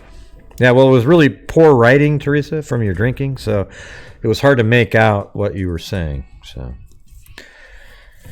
good Lord, how drunk do you have to be after bars? See, after going out to the bars, something like that. But after bars, it was weird. It's almost like, were you doing rap? Were you rapping or something? Like, ooh, after I did some bars, it was... Yeah. Let's see. No Frank.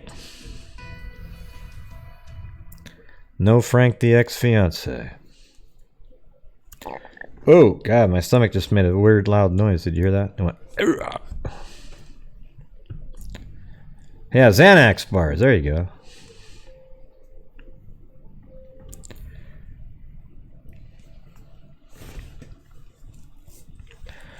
But yes, did you get, what kind of sauces did you get for that, Teresa? Did you get any, I like honey sauce on McNuggets. What about you?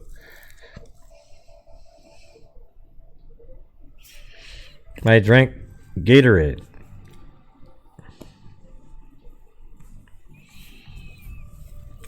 Frank was in the maze of the people. Was that why? I have no idea what that means, Donna. That whole sentence. Sorry. I don't know if it's just me. I don't know, man. I think it's the girl code thing. I don't get it. Yeah, I like just plain honey on chicken.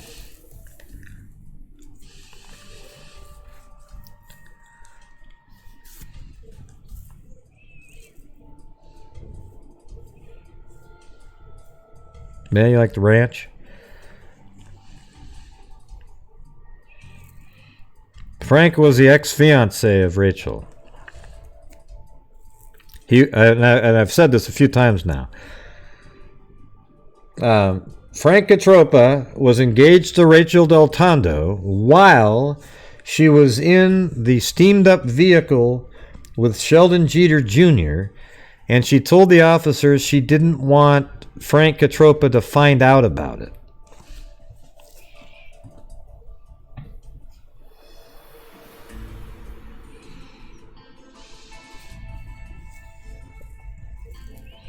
Yeah, I eat honey on chicken all the time. Like, I'll just go to, the store, and you get the rotisserie chicken in the little container, and then I rip off the thigh and the leg, squeeze a bunch of honey onto a plate, and then just eat like a caveman, just sucking it down, just.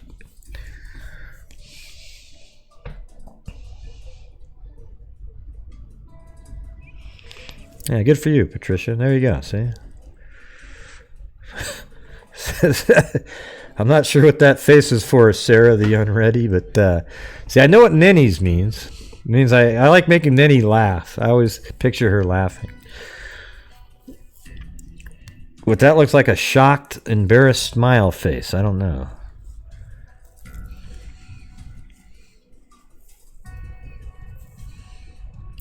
That's right. Just ripping chunks off, dipping it into honey, and just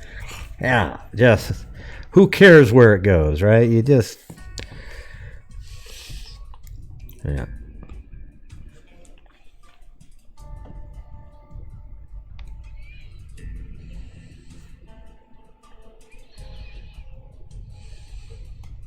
Yeah. I used to like the McDonald's, the McGriddle, because I'm really into like syrup on bacon, syrup on sausage, and it was kind of a cool little combination where it was all put it together.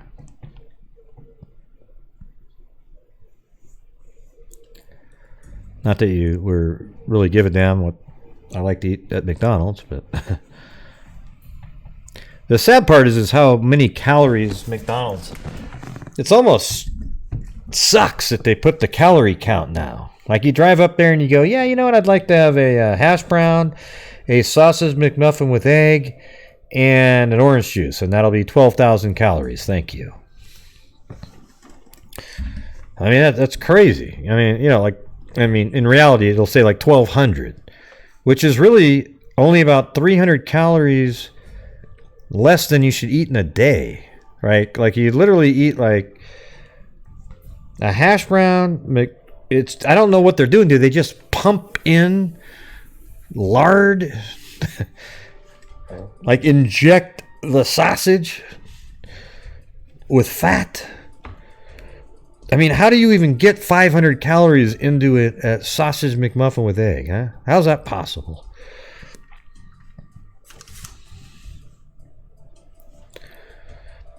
I think the best one is an egg McMuffin, because Canadian bacon is low in calories. Like an egg McMuffin with egg whites. That's pretty good.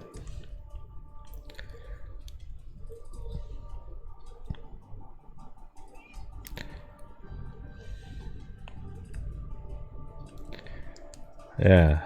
That's a good idea, Mama Bear. All right.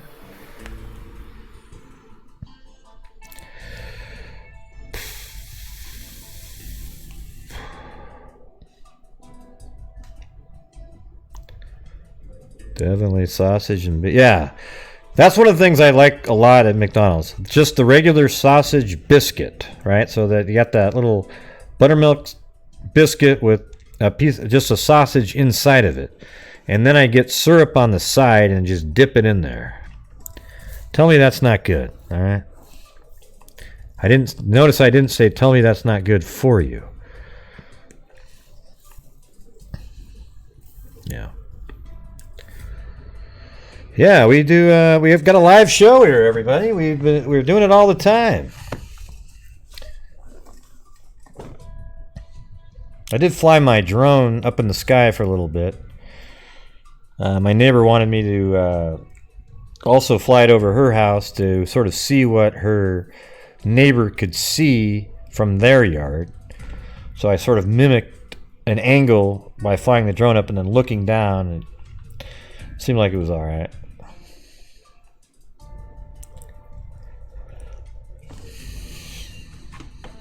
Does anyone know if ballistics were done on the...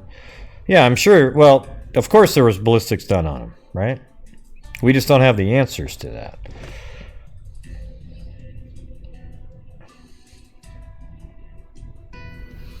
I think they said it was like a 9... Wasn't it like a 9mm? I'm going to have to go back through it. What I probably should go do is put down an absolutely massive timeline, everything in order. I know it's already, there's a document, but some of it's kind of left out in the correct order.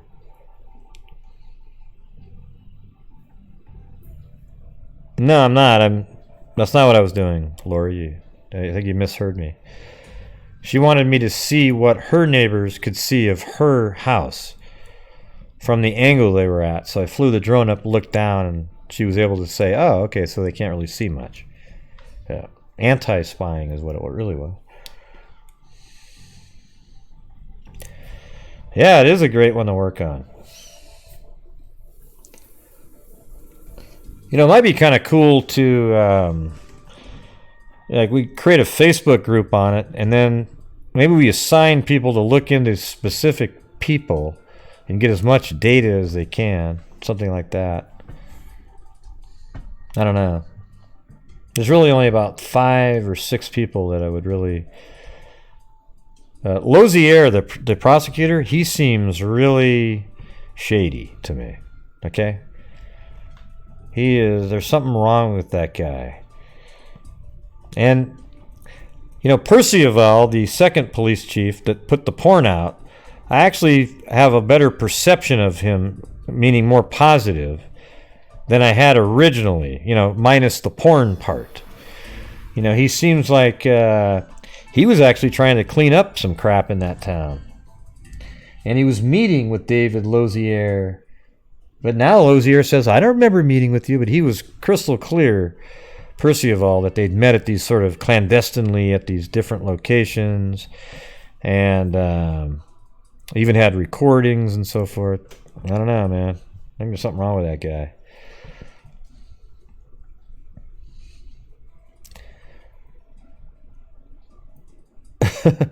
Well, nothing new is going on, Renee. We just... Cairo went out and filmed a whole bunch of locations, so we played those while telling the case again, because over time, you know, there's a lot of new viewers of the channel that hadn't seen that, or maybe they're not even that new. We just haven't covered it recently. I mean, we did a couple months ago, but.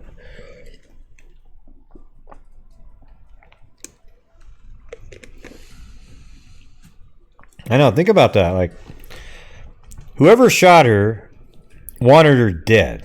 Now, the whole rage thing, oh, to shoot 10 times, you'd have to be... Who knows? Maybe they just wanted to make sure she was dead. 10 shots, there's almost no chance you're going to live. And it would be quick, you know. You know, semi-automatic, you know, just ding, ding, ding, ding, ding, ding. You know, you can get those shots off pretty quick. I don't know, you know, when I say semi-automatic, I don't know what the hell I'm talking about, but, you know, they could have just shot really quick. I'm not a gun expert or anything like that. You know what I do have? That's something that might be interesting to do, too, is I have this book on crime scene stuff. It's sort of like the gold standard for blood spatter and that kind of stuff. And the book costs like $300 when I bought it. Like, I think I bought it last year. Might be kind of neat to go over specific things from time to time, just sort of so we all have better perspective, you know, on different elements. You know, what are we looking at when there's the blood spatter in a room? Things like that.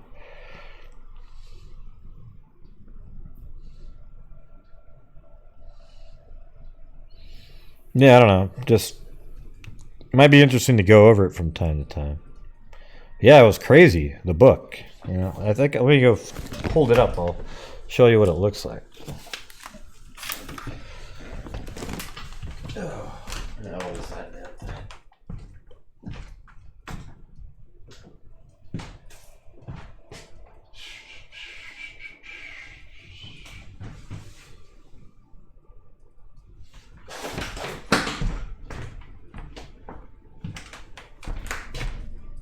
I don't even know where I put it. I think I was.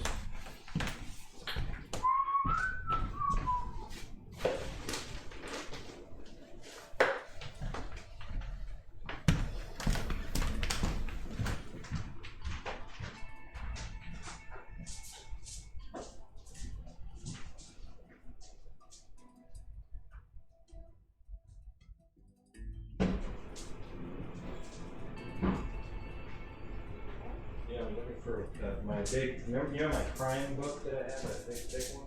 You know what that is?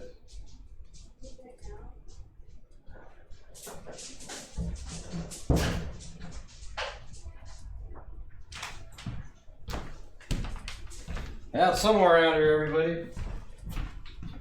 My wife redid the book, so I don't know where it is. Oh, man. It's a really thick, big book, though.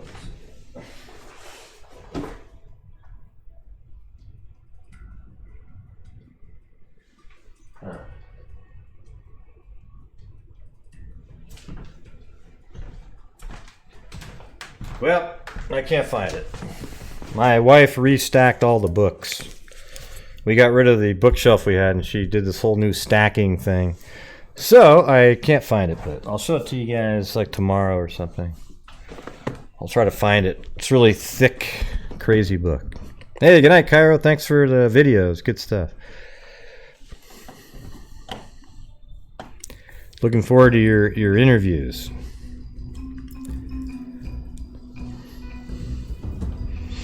Yeah, she was sleeping, and I go, hey, do you know where you put the...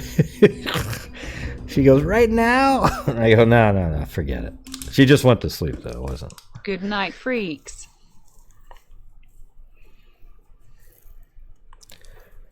Probably not have pulled off getting away with. Yeah, I don't know. There was one sort of weird thing with Sheldon Jeter Jr. with the clothing, but then that kind of got squashed because apparently the clothing that he... You know, they said they saw him wearing at Circle K wasn't the same clothing that he gave the police when they said, hey, can we have the clothing you were wearing? But recently there was some information that wasn't really that weird. I can't remember what it was. Do you guys remember that? Like something about the clothing? It's hard to remember every single fact, so I won't claim it to be one. Thanks, Lanky Tor. We love Mrs. Hughes. Yeah, there was a Circle K that Lauren and Rachel had gone to in the and earlier in the evening, and apparently Sheldon sort of followed them there too. Like he went there, and not like he was almost there at the same time or something, and then he was caught on surveillance. Then they left, and then they went out to the Hank's Frozen Custard with Tyree and Lauren Watkins. Tyree is Sheldon's brother.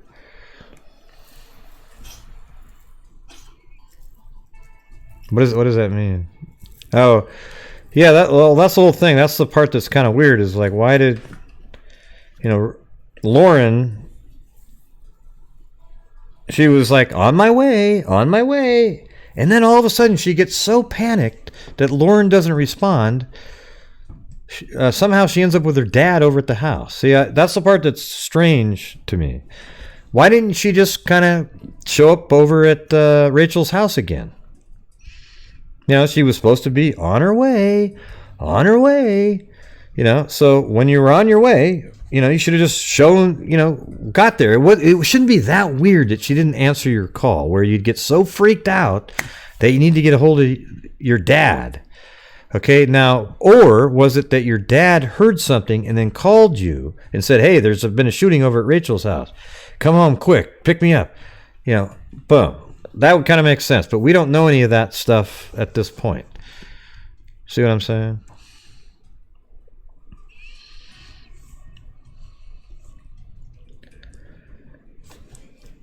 Yeah, we just kind of went back over Eric, the case, and another, that missing person's case, that lady that's pregnant, that was the first case, and then we went over this because Cairo went out and generously photographed or videotaped a lot of the locations that we've been discussing over the last year. Thought that was pretty cool. So, anyhow, everybody, it's getting kind of late. We're already at 12:11. So, hope you don't mind if I'm going to end the show here pretty soon. I know some people go, no, I just got here, you asshole.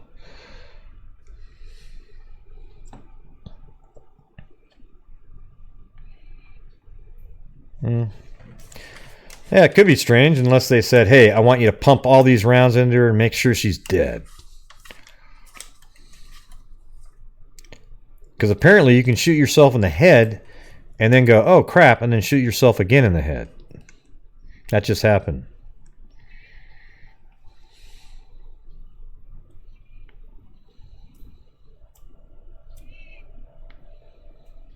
Yeah. Could be. Yeah, that's what I'm saying. You see how confusing this case? I mean, not confusing, but, well, it's confusing and has a multiple, has multiple possibilities. Like, way, conspiratorial kind of stuff, too. That's almost like, wow, it's very possible there's a conspiracy here.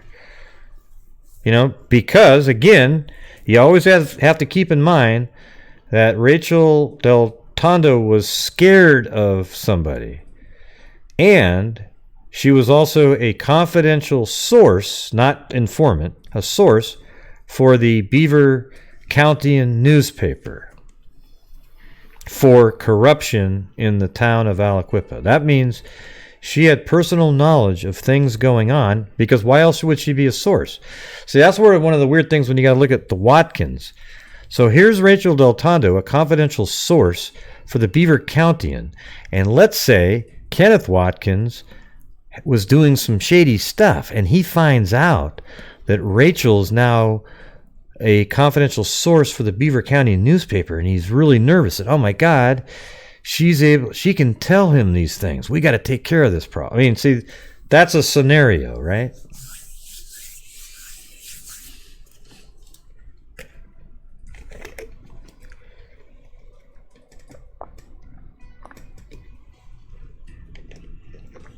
I'm not sure what that means, Renee. That whole sentence there. I feel like he played that way down in the 48 Hour show. The Beaver newspaper. Who's he? Like,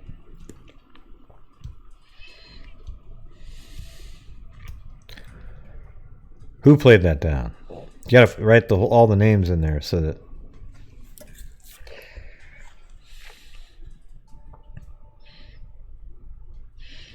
Yeah, well. The killer, I guarantee it, the killer of Rachael DelTondo has multiple people who know that they did it. Okay? Unless if it's Jeter Jr., then who knows? He might be the only one that knows. But any other scenario, it would be a hit of some sort. There'd be a reason to take her out. And I think it's very suspicious that she is the confidential... Wait a minute. Why am I talking... Listen, everybody. I can't even believe I'm talking about this case. I don't even know about it. I only cover the Delphi case. I'm sorry, everybody. I apologize for bringing up a case that obviously I've never heard of because I've only covered in my entire life the Delphi case. Ah, crap. Shoot. It's weird. Yeah. I mean, how can people be so... It's so naive and stupid to say something like that. What that should prove to everybody is when you hear somebody say that, you should look at them and go, wow, you just lied to everybody. Why should I trust anything else that you ever say?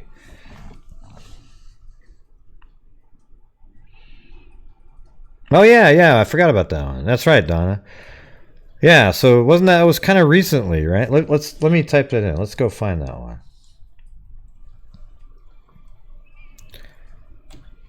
Let's see. Hold on. Yeah, that was sort of the newer news that we'd been discussing.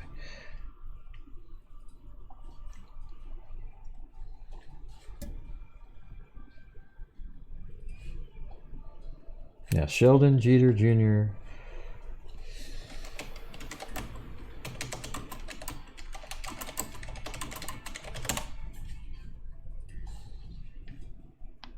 Yeah, here we go. Yeah, so this was May 20th, 2019. Not too long after Mother's Day this year, right? Or around Mother's Day. When was Mother's Day this year? Let's type that in. Mother's Day 2019. May 12th. So 6 days at... Oh, crap. I think I just lost that article. There it is. All right. So a key figure in the investigation into the murder of Rachael DelTondo last year in Aliquippa was found unconscious over the weekend in Beaver County. Aliquippa police say 21-year-old Sheldon Jeter Jr. was found in the overnight hours of Sunday on Orchard Street at Sheffield Avenue. So maybe we should put that in there. I think I might already have this, but... Ah, crap.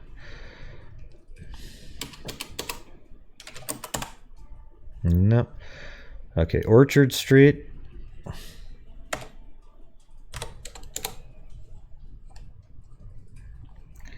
Okay, that's Orchard Street right there. I'm just going to put a little pin there, and then I'm going to go back to the article again.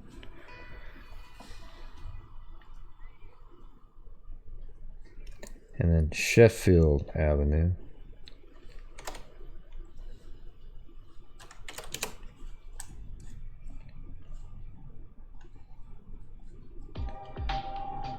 Right there. Hey, thanks, Renee.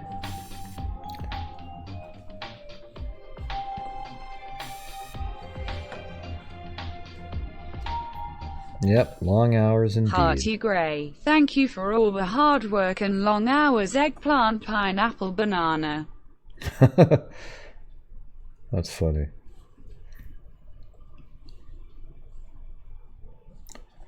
So where was that last one I just put in? Okay, right there. Sheffield.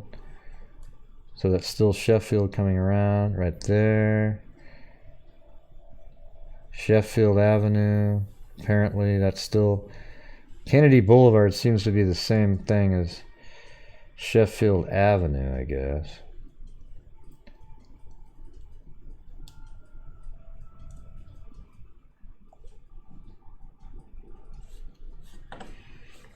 Just a second. Ah, crap.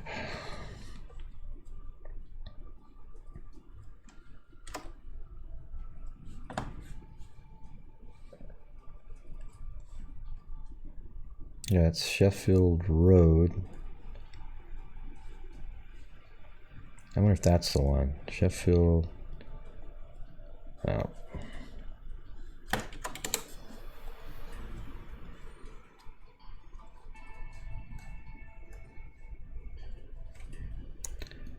Orchard Street. Okay, got that one. And then I'm just going to move this way down there because I don't think it's anywhere near this. Just to get it closer. Let's just say right there-ish. Okay.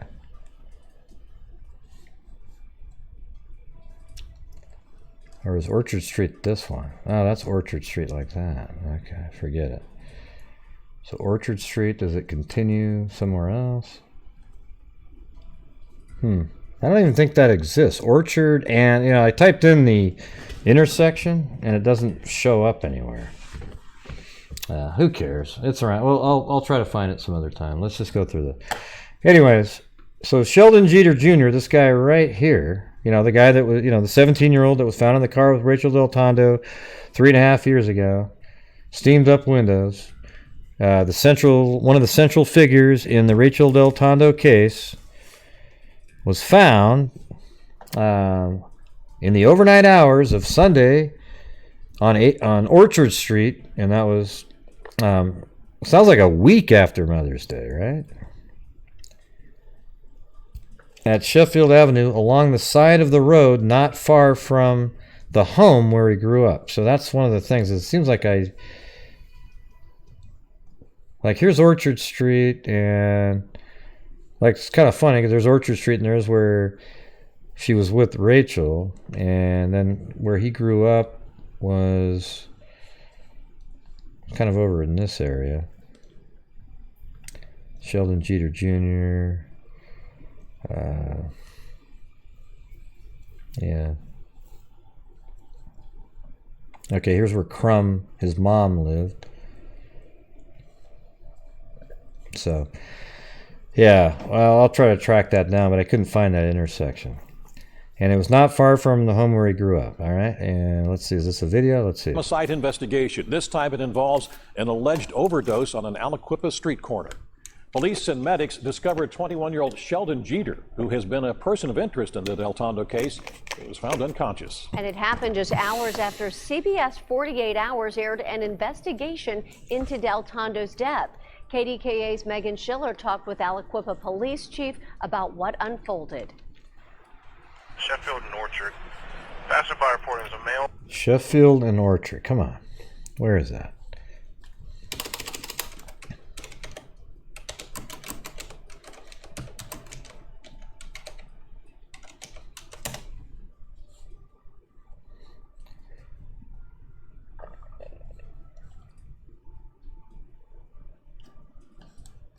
Oh, I actually already had found it.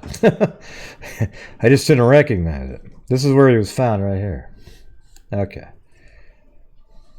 So let's just make sure. Yeah, that looks just like that street. Yep. Okay, so he was found unresponsive on the ground right here. That's crazy. All right. So I guess I had already found it a long time ago when we covered it. Lying on the ground, unresponsive with his eyes open. Said she touched his knee and he didn't move. Early Sunday morning, just 6 hours after a 48 Hours investigation aired nationally, a key figure in the Delta... Oh, see, that was one of the crazy things. See, 48 Hours did a special on Rachael DelTondo. And 6 hours after that show aired is when he's found unresponsive on the ground. He lived. He was apparently on drugs. Tondo case wound up unconscious. So listen to this part. Listen to this part again, everybody. Touched his knee and he didn't move. Early Sunday morning, just 6 hours after a 48 Hours investigation aired nationally, a key figure in the DelTondo case wound up unconscious. Reporting the same thing, male lying in the street. Caller heard a female yelling and a blue pickup truck fled the scene, apparently. Aliquippa's Police Chief Robert Seelock says this is being treated as a drug overdose and that medics revived Sheldon Jeter Jr. with Narcan at 4 o'clock Sunday morning. The chief said Jeter got up, walked away, and yelled obscenities at first responders. The chief said they're investigating the reports. Yeah, he gets Narcan, he wakes right up and says, "Screw you!" You know, what did he want to die? Is that, you know? Of a blue truck leaving the scene and another report of a female screaming in the area. Just 6 hours before this incident, CBS aired that 48 Hours investigation exploring Jeter as a potential person of interest. I think it's fair to say that he's a suspect, but there is a cast of characters that all could be considered suspects. That's Jeter's attorney, Michael Santacola. Also, and he tells KDKA his client has no recollection of any alleged overdose on Sunday morning. He says Jeter was out at a bar with friends that night. It was those friends who say he hopped in an unknown vehicle. He said Jeter didn't know about the incident on this corner until the following morning when detectives contacted him. Santacola said Jeter went to Sewickley Hospital for a drug test and it came back clean. And I had the chance to talk to Rachael DelTondo's mother and father this morning. They said that they're aware of this incident involving Sheldon Jeter, and ultimately all they want is justice and the truth to come out about their daughter, and they want this to go to trial. Reporting in Aliquippa, I'm Megan Schiller, KDK News. Okay, go to trial, but they haven't even arrested anybody yet. Yeah, this is one of those cases where the parents, especially the mother of Rachel, is not helping out the situation or anything like that. She causes more problems. In fact, she was arrested for stalking Frank Catropa's family. Okay? So that was another thing that was sort of new.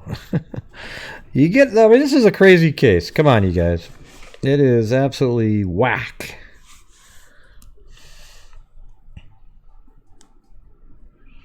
Yeah. Yeah. Sorry about that, Lanky. All right. Well, I think we kind of went through all this tonight. I think I'm going to go to bed. I know it's really late for a lot of you guys too. But check out the Beaver County website. It's called, I think it's Beaver and then County. They've got articles on all this, and there might be something new that I haven't seen lately because I haven't been there for a little bit. So maybe check that out. But before I get off, let me say thank you to all the absolutely amazing supporters, not only watching, but are actually supporting the channel financially when they can, as Cairo, who also went out and shot video, Lanky Tor, Just Crystal, which was, I think, AKA Gaming, or Beaver Gaming sub at one point. And then she goes, okay, so her name was Crystal, AKA Beaver Gaming sub. And we were like, God, that's such a long name. So then she named herself Just Crystal. But now I always remember that long name, the original one. It's crazy. So, anyways, so Just Crystal, Nicole Ann, Patricia M, East Ender, Lanky Tor, Kit Kat, Donna White, Donna V, Cairo Al Qadir, 3 more times there. Appreciate it. 4 more times. Claudia Neubauer, Dark and Lovely, Lanky Tor again, Cairo Al Qadir again, and then Lanky Tor, Renee Folk, and Lanky Tor. So thank you very much. Very Grey kind. Hughes is awesome. Well, not according to some. Yeah. It's weird, the perception that some people have of me. Like, Gray, you're really vindictive and angry. No, it's not. It's not that. I just want people... Look it. There's a lot of people that have worked put a lot of time into some of these cases. And for the people that are new to show up and disrespect the case by not learning at least the basic facts first are an embarrassment. I'm sorry you don't understand that, but the reason I say that is because it just is. It shows a real lack of respect for the case, the family, and everything related to it when you do that crap. It really does. Okay? I'm not saying I'm perfect with all the facts on every single thing, but I try really hard to make sure that I have them, even calling people and figuring out the answer. Gray. Yeah. So if you think it's bad that I call that stuff out, then there's something wrong with you. That means you are okay with your the person that you watch on YouTube just throwing out whatever they want willy-nilly because you want to just hear what they have to say, rambling on about other things. Okay, I don't believe in that at all. Good night, everyone. Thank you all for joining us tonight. Look, I've actually put out videos before. I've actually put out a video where I looked and I went, "Oh crap! I made a mistake," and that video was hot, like it was. People were watching it, and I just pulled it right off the air, fixed the error, re-uploaded it, and hardly anybody watched it. So, if you point out something that's just a glaring error, something that's material and matters in the case, not like, oh, it was the back door had a decal of Donald Duck or something, and I said, well, it was Scooby-Doo. I don't know if that's something where I'd pull a video for if that wasn't some huge factor, right? I'd probably put a comment at the top saying, yeah, it was Donald Duck. It wasn't Scooby-Doo. So I hope you guys understand that. I'm not vindictive at all. I'm not somebody that does that at all. I don't, ooh, he said this, so watch, I'm going to do this. I don't do that at all. Okay? And like, for example, the, what do you call it? Mini bus, whatever the hell his name is. I used to actually watch that guy and recommend his channel and everything because he's just kind of interesting to listen to. But then he started doing the Delphi case again, and he really butchered some of the most basic facts that are out there. And then he goes on and does his theorizing. But I can't even get past that part because you've already, like, just recently he said, he just went over the first press conference, just like I did a week ago, right? And he said, oh, wow, apparently they found the video on the phone. Wow. And so I typed in, I go, yeah, that the phone, it's been known since the beginning that in the Delphi case, the video was found on the phone and the audio was actually from the video itself. Okay? So why is that something new? You see, that should have been something that he should have known right at the very beginning because that research has already been done. So it's just something he didn't care about, And so he gets angry when you go on there and say, yeah, it was actually over here, not there. Oh, that's so rude of you. Really? So that's rude. It's ridiculous. Yeah, I don't believe that at all. And see, I'm going to tell you how it really went down over there on, what's her face's page. I don't even say her name. I went on there and they were just talking. They were just coming up with all that crazy stuff that you hear about all the time in the case. And I said, well, there's a couple facts that weren't true. Then they busted out the tired stuff. Oh, maybe it was the family. And this time I go, wow, you sound like a conspiracy theorist. And then she goes, who the hell are you? You don't come on to my channel, blah, blah. And just went nuts. And then at one point I did say, oh, you're a loser. Okay.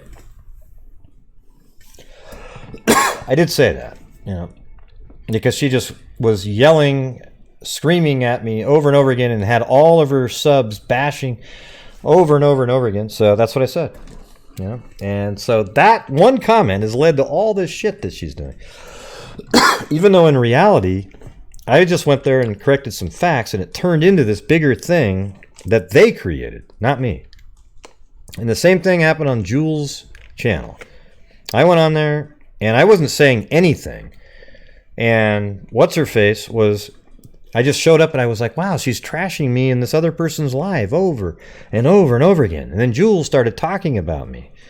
And then I'm like, why are you talking about me? I'm not even, I wasn't even talking. I wasn't chatting yet. So I type in, I said, wow, why are you guys typing? And then they just went off on me again. And then she was being really biased where, what's-her-face got to cut me down the whole show.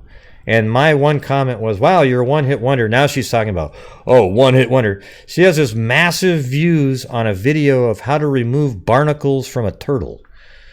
Okay? And I don't even know if she filmed it. Who cares?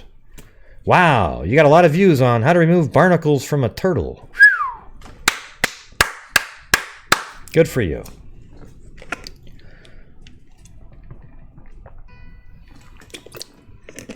Yeah. Unbelievable.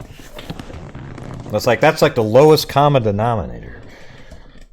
You should have monetized it. You might have made a couple dollars. So, anyways, what you hear out there a lot on these channels are literally, it's complete crap, okay? Some of that stuff's happening but the way it went down is never what they say, because if it was, they'd be having to take responsibility for it. So instead, it's all spun around, and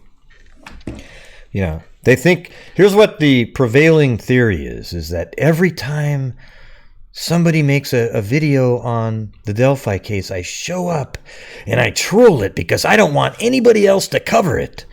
I don't give a damn. I don't care. I didn't care when John Lorden covered it. I don't care when Stephanie Harlow covered it. I didn't care when Danielle Hallen covered it. I didn't care when all these other people cover it because they do it in a respectful way. Okay, and sometimes some of the facts aren't even correct in those, and I'll just send a little comment like, hey, yeah, this part's like this, and they go, oh, how did you know that? Well, I checked here and here, and they go, oh, okay, cool. You know, they're cool about it because they like to know the real information. But these other people, they're not like that at all. And the reality of it, too, is they always go, hey, Gray, listen, somebody just attacked you over here. Check this out. And I go, watch it. Or they go, God, look at this video, Gray. It's crazy. Look at the crazy stuff they said. And I'll watch it, and they go, wow, that is crazy. So I'll type in, hey, you know, this isn't what happened. This is what happened. And blah, blah, blah. And then I'm a troll now. But it's not really a troll. I feel like... It feels like the Kenneka Jenkins case all over again. I was the only person that would literally make sure that, you know, people didn't go off the rails based on inaccurate information. You can go off the rails all you want as long as the box is filled with facts.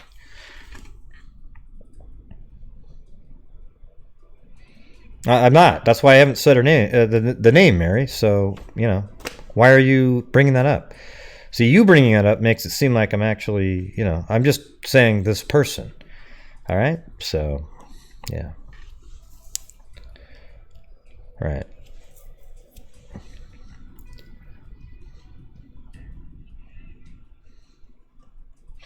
Yeah, the Kenneka Jenkins case is, yeah, the same wackos in that case as this one. It's just people can't just kind of look at something for what it is, and then I don't know, man. I don't. It gets so old talking about it, you know.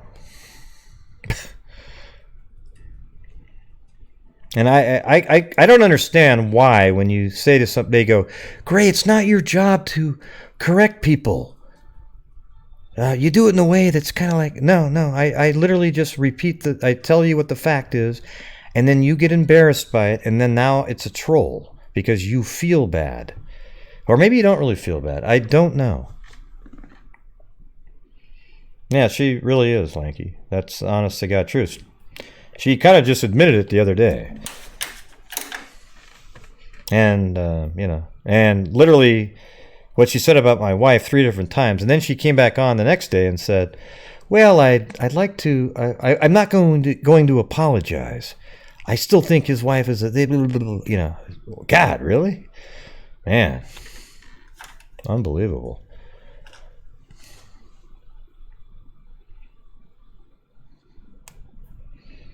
Yeah, that would be cool. She's so busy now, Sheila, though. I mean, they're really doing that one podcast. I saw her at CrimeCon. I actually met her for the first time in person. We've talked on the phone a million times and all that, but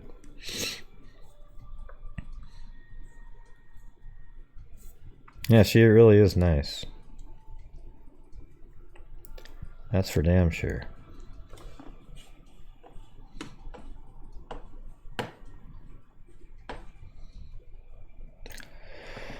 Yeah. I mean, I really can't understand why somebody would have a true crime channel and then go, oh, yeah, ooh, the Delphi case. Wow. Ooh, look at this.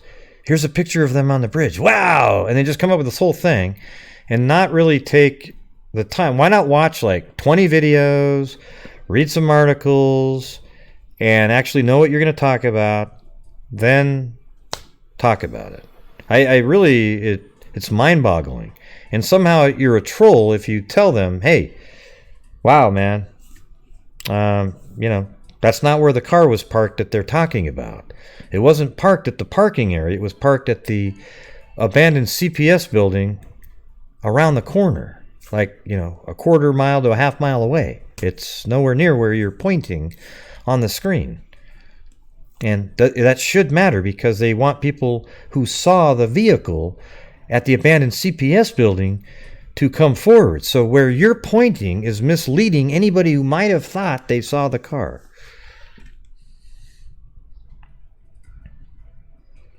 Yeah, I'm not going to do anything about it. I'm just trying to, you know, I'm kind of shocked that YouTube hasn't done anything about that video. because it's absolutely blatant racism and just hate speech all over the place. Unbelievable. And YouTube will shut down. See, here's the thing about YouTube. If you have a video that doesn't fit with their political ideology, boy, they'll shut that sucker down and the whole channel. But if you got somebody that makes a video that's got hate speech in it, that's sort of, just not quite up their alley right at the moment, they just let it sit there. It's unreal, really. That's the kind of channel that should not exist on YouTube, to be honest with you. Okay? Here's the thing, if she didn't do all that stuff, she is entertaining, right? Like, just talking about the stuff that she talks about. People like it. But she says stuff in there that's so hateful like that. It's literally, it's horrible, And I don't know why YouTube would allow that kind of stuff. Because I never do that. I'm not even close to that crap like that. I might go off on Jedmatch or some idiot criminal that did this and that, but going after somebody and just attacking their husband or wife, or really? What does my wife have to do with anything? That's what I always say. That just showed you what kind of a person she is. And you know what? I'm going to say it again. The people who, after watching that, said, "Oh, you're great. I just subbed." Those people are disgusting people. Every one of them. And the reason they're disgusting is because they condone the fact that she went after somebody's wife who has absolutely nothing to do with any of this and isn't anything like what you said she was. All right?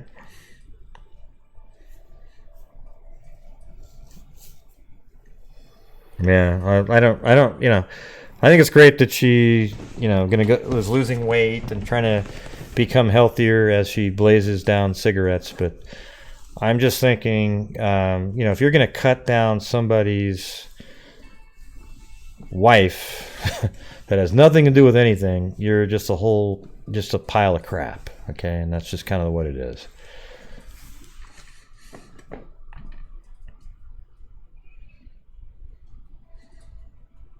Yeah. It's almost like when she breathes air,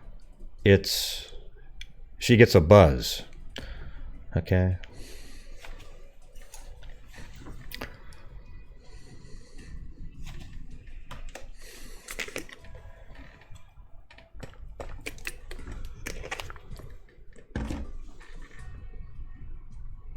Yeah, it's unreal. Yeah, Smokey. That's from. Isn't that from Die Hard, Sarah? Yeah. Yeah, it's amazing. I think Jules has chosen the wrong path in her journey on YouTube. She thinks she's making a really wise decision because she wants views, but it's just not. It's not going to work out. It's not a good move. Especially when you just watch her, she was just so excited to be able to back somebody like that. Oh, wow. And she was inaccurate. She'll say she was accurate, but what she was viewing and the way she was on her show when I was on there was total bullshit. And there was a lot of you that saw the interaction, right? Who was there that day when I was on her channel? I think Shogun was on there. Maybe some of the other ones, but it didn't go down anywhere near like how she spins it with on these other channels. It's unreal. Oh, is that where that started? Okay. Was Spaceballs before Die Hard? Because they said it in Die Hard too.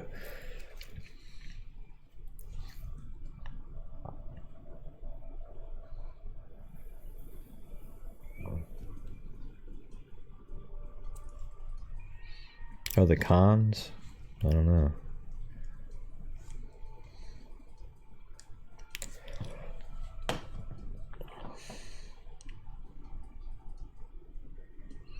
Yeah, but weren't you, some of you over there? Like, during that live, that time?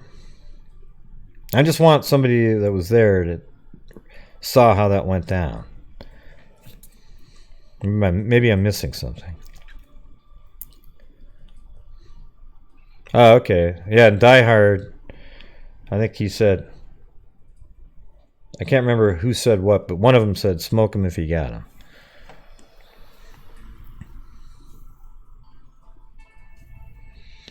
Okay, well, if you saw it on catch up, probably a lot of my comments were deleted and things are out of order. Okay, so Shogun was there. Yeah, it didn't work anything the way that they're saying.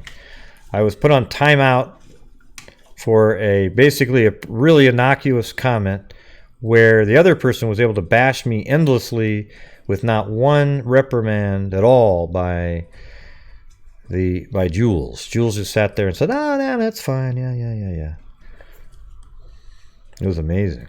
And I was actually really being polite, answering questions, making different comments. It was amazing. Yeah. I mean, I appreciate you guys letting me talk about it for a couple minutes, because it's one of those things where I don't really have other people to talk to about it, because they have no association with YouTube or anything. You guys are at least around.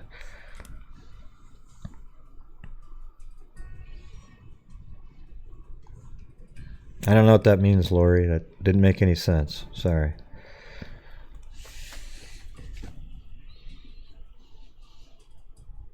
Yeah. You always make kind of strange comments.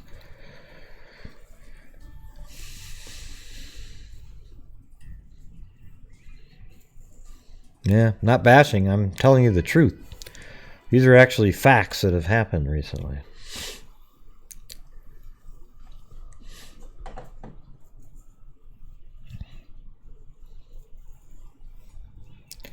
Yeah, and she was talking about, oh, I'm going to have my boyfriend come beat you. Yeah, just a lot of weird stuff going on there. Yeah, like when I showed up there, they were already talking about me. And she makes up this thing, oh, God, I went to her live and Gray just came in there and started hurling insults. See, that's not how it went at all when I went to the original show. I went there and say, wow, yeah, that's not right. Yeah, this is it. Nope, that's not right. And then one time I did say, wow, you're kind of a conspiracy theorist. And I did say, well, wow, I don't think, do you have permission to play Greeno's video on your video?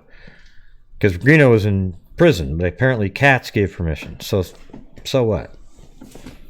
You know, at that point I was already like, wow, you've already put up about 50 lies.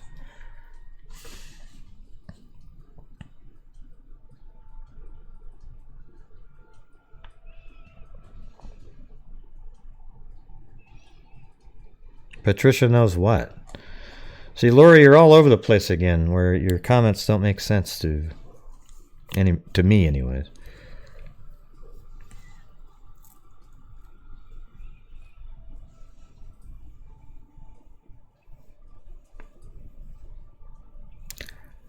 Yeah. See, even that last sentence you said didn't make sense again.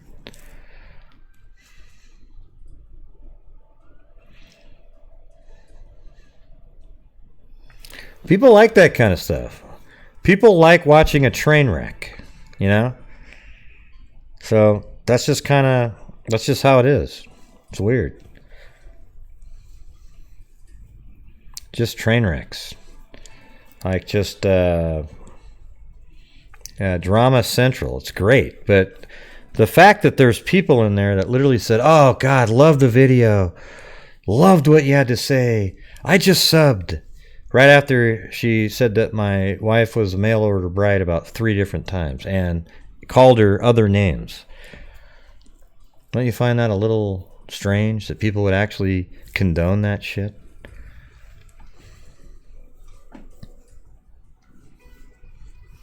What she's doing is definitely against YouTube guidelines, for sure.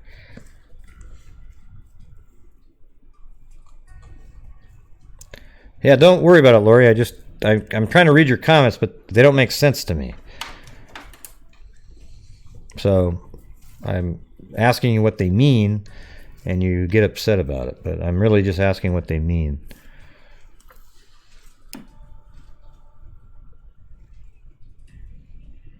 Really? When was it? Whose video? When was this video?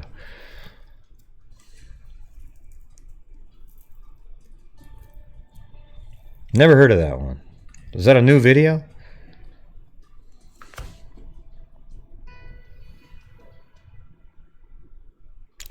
I'm sorry you hear racism. Never mind what I mean. I don't know what that means. It is racism, Lori. What do you mean you're sorry that I hear racism? What does that mean right there?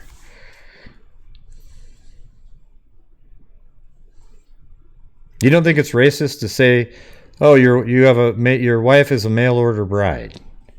Why is she saying that? Well, because she's Asian. So therefore, all Asians are mail order brides, right? Is that what she's saying? What are you saying right there when it says, "I'm sorry you hear racism"? It's not just me hearing it. It is in fact racist. There isn't there's no gray area there where it's just me hearing it. Yeah, there's something wrong with her. Okay, YouTube should be all over that crap, but they're not. 109%, huh? Not 110? Oh, okay. There you go, Lori. That makes sense. It's hard to make out what you're saying the way you write things. Okay, so that makes sense. You should go listen to it. Just try it out. Go check it out. I don't even care if she gets a view on it. It's not monetized. It doesn't mean anything. Just go watch it.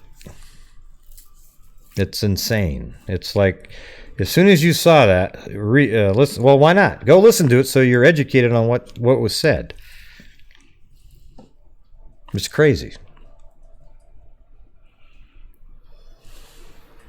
Yeah, it's a chore, but it's one of those things where you got to listen to it so then you realize what you're actually, what I'm talking about here.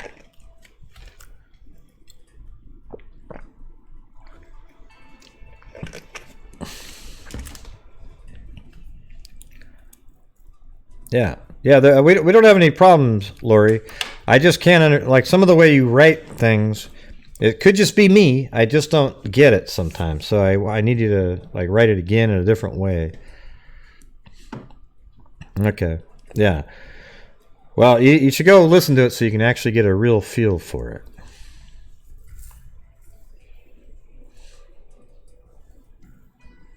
Yep. Gray comments about your wife is also right. That's it is. It's slander or whatever, but it's mainly. I don't know. Wow.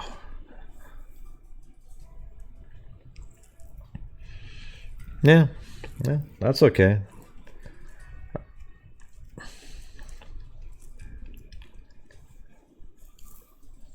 Yeah. Well, the way you worded it, if you said that I was, forget it. God, I don't want to go over that.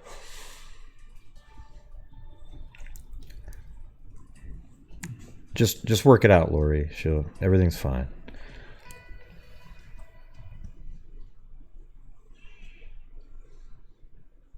Oh yeah, that's right, Amy.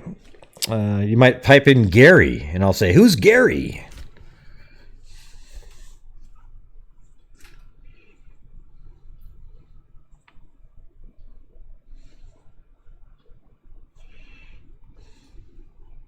Yeah. Yeah, well, that's what I was trying to say, is that's the part where I sort of, you got to draw a line somewhere, right? I don't even care if she sits there and bashes me over and over again, because I just know it's bullshit. But she realized it just wasn't getting enough, so let's bash somebody's wife who has nothing to do with it, because I'm that low class that I got to do that. And so the thing is she thrives on that. She'll tell you, "Oh, I'm low class. I'm this and this and this and this and that," and everyone's like, "Yes, love it."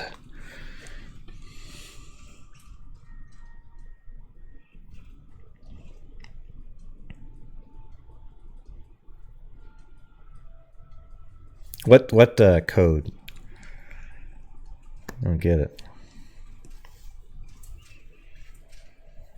Yeah, Gary, you know.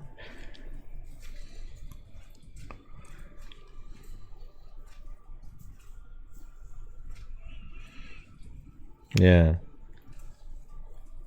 I mean, people, like the lady said the other night, just like I don't go over there anymore or anything like that.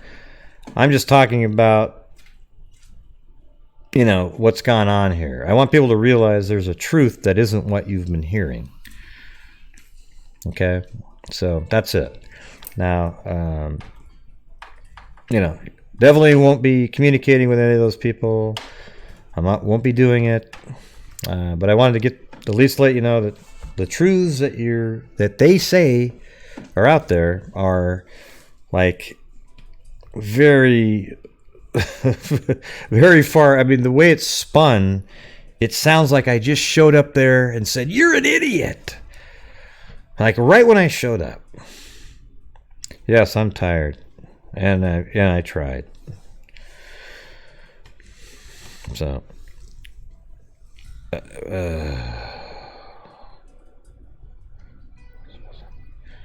No, people call me Gary sometimes.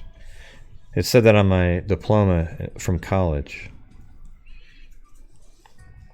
Oh, so you don't really have a diploma that's valid, Gray. No, I actually did a U-turn on the stage and handed it back to them, and then weeks later I got it back, spelled correctly. Yet they still sent me letters every month for donations to Oregon State University that said Gary on it. So I didn't send them anything, especially when a book costs $200.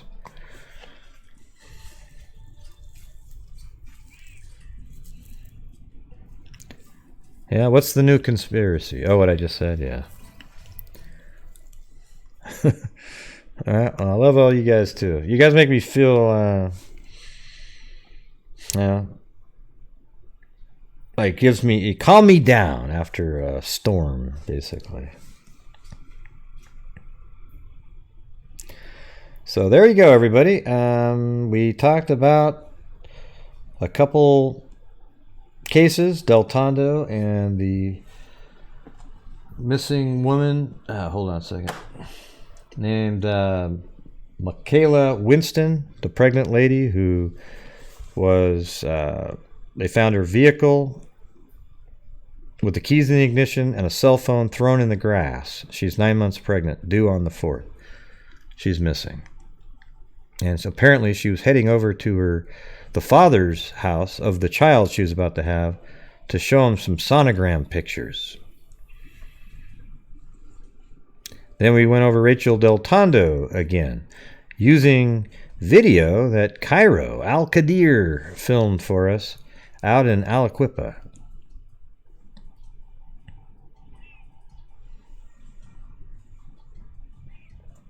Right, I live in Seattle, everybody. Yeah.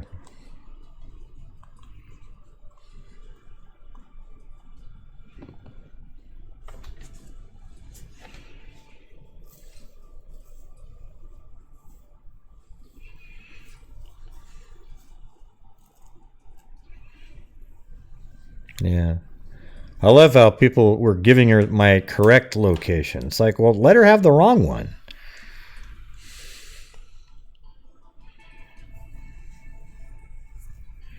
No. I don't have any yet.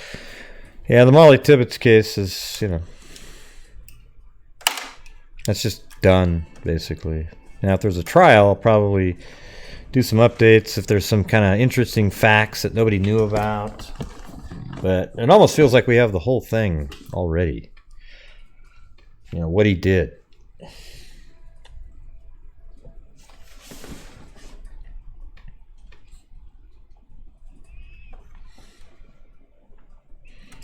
Oh, and I was saying, let's see.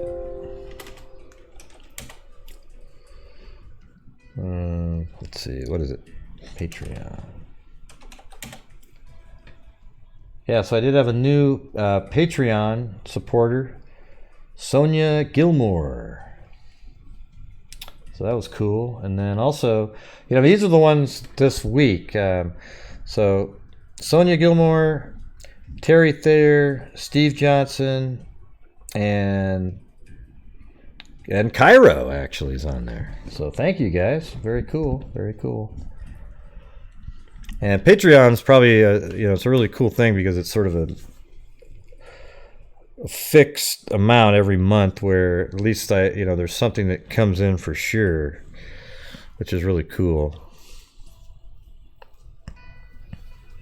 So I appreciate that. Sometimes I don't see those come in. I think there's even another, that was in June. I think I mentioned that one already, but awesome. And I'm going to go through these again. All of the contributors from tonight. All right, so Cairo, Al-Qadir, Lanky Tor, it used to be Lanky Jen, and it was also, what was the name you had a while ago? I don't even remember that one. Just Crystal, Nicole Ann, Patricia M, East Ender, Lanky Tor, Kit Kat, Donna White, Donna V, Cairo Al-Qadir, Cairo Al-Qadir 4 more times, Claudia Neubauer, Dark and Lovely, Lanky Tor again, and then Lanky Tor again, and then Renee Folk, Lanky Tor, Goldie Khan, and Claudia Neubauer again. So thank you very much. Hey, where are we going to do the flyby tonight?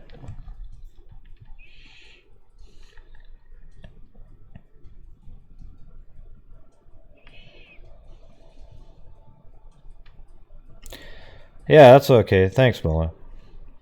I think I was more disappointed with the people that were like, wow, I'm subbing after listening to that. That just shows you that there's disgusting, disturbed people in society. All right, so where do you guys want to? You want to go to York? Oh, come on, we're not going. I want to go. Here's what I want. I want to go somewhere in a desert where there's some kind of something that like rocky thing. Can somebody think of something like that? Because some of these island things, there's too much trees, and you don't really get to see. It's not really very clear. Oh, Palo Duro Canyon. Let's see that one. All right.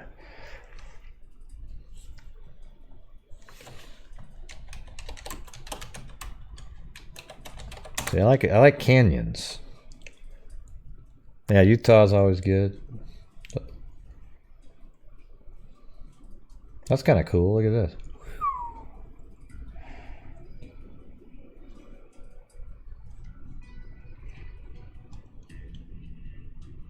Yeah, we can do this one.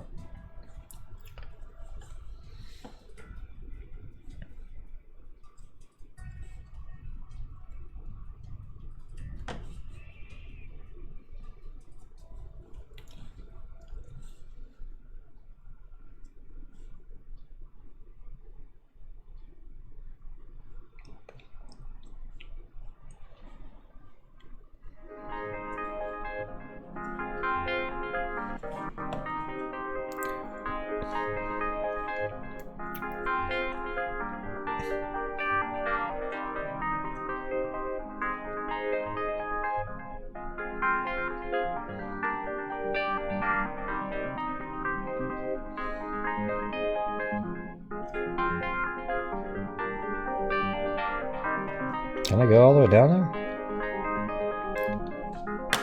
It's weird, I can't turn it.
Yeah.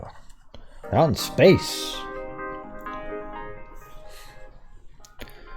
Yeah. All right, everybody. Hey, thanks a lot for supporting the channel, either just watching or contributing. Oh, remember what I said last night? Oh, look at all those balls moving around. Then somebody said, oh, that's what she said.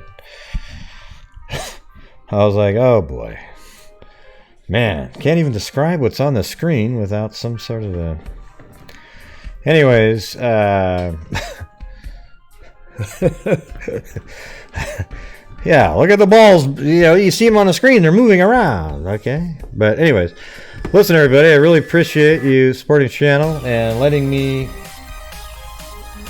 at least discuss some of the things that bother me from time to time as well. But we spend well over 95% of the time talking about actual cases, all right? So that's it, everybody. Thank you for showing up tonight. And tomorrow's a new day. All right, so until next time, everybody, be safe out there. Oh, and thanks for staying up really late. Bye.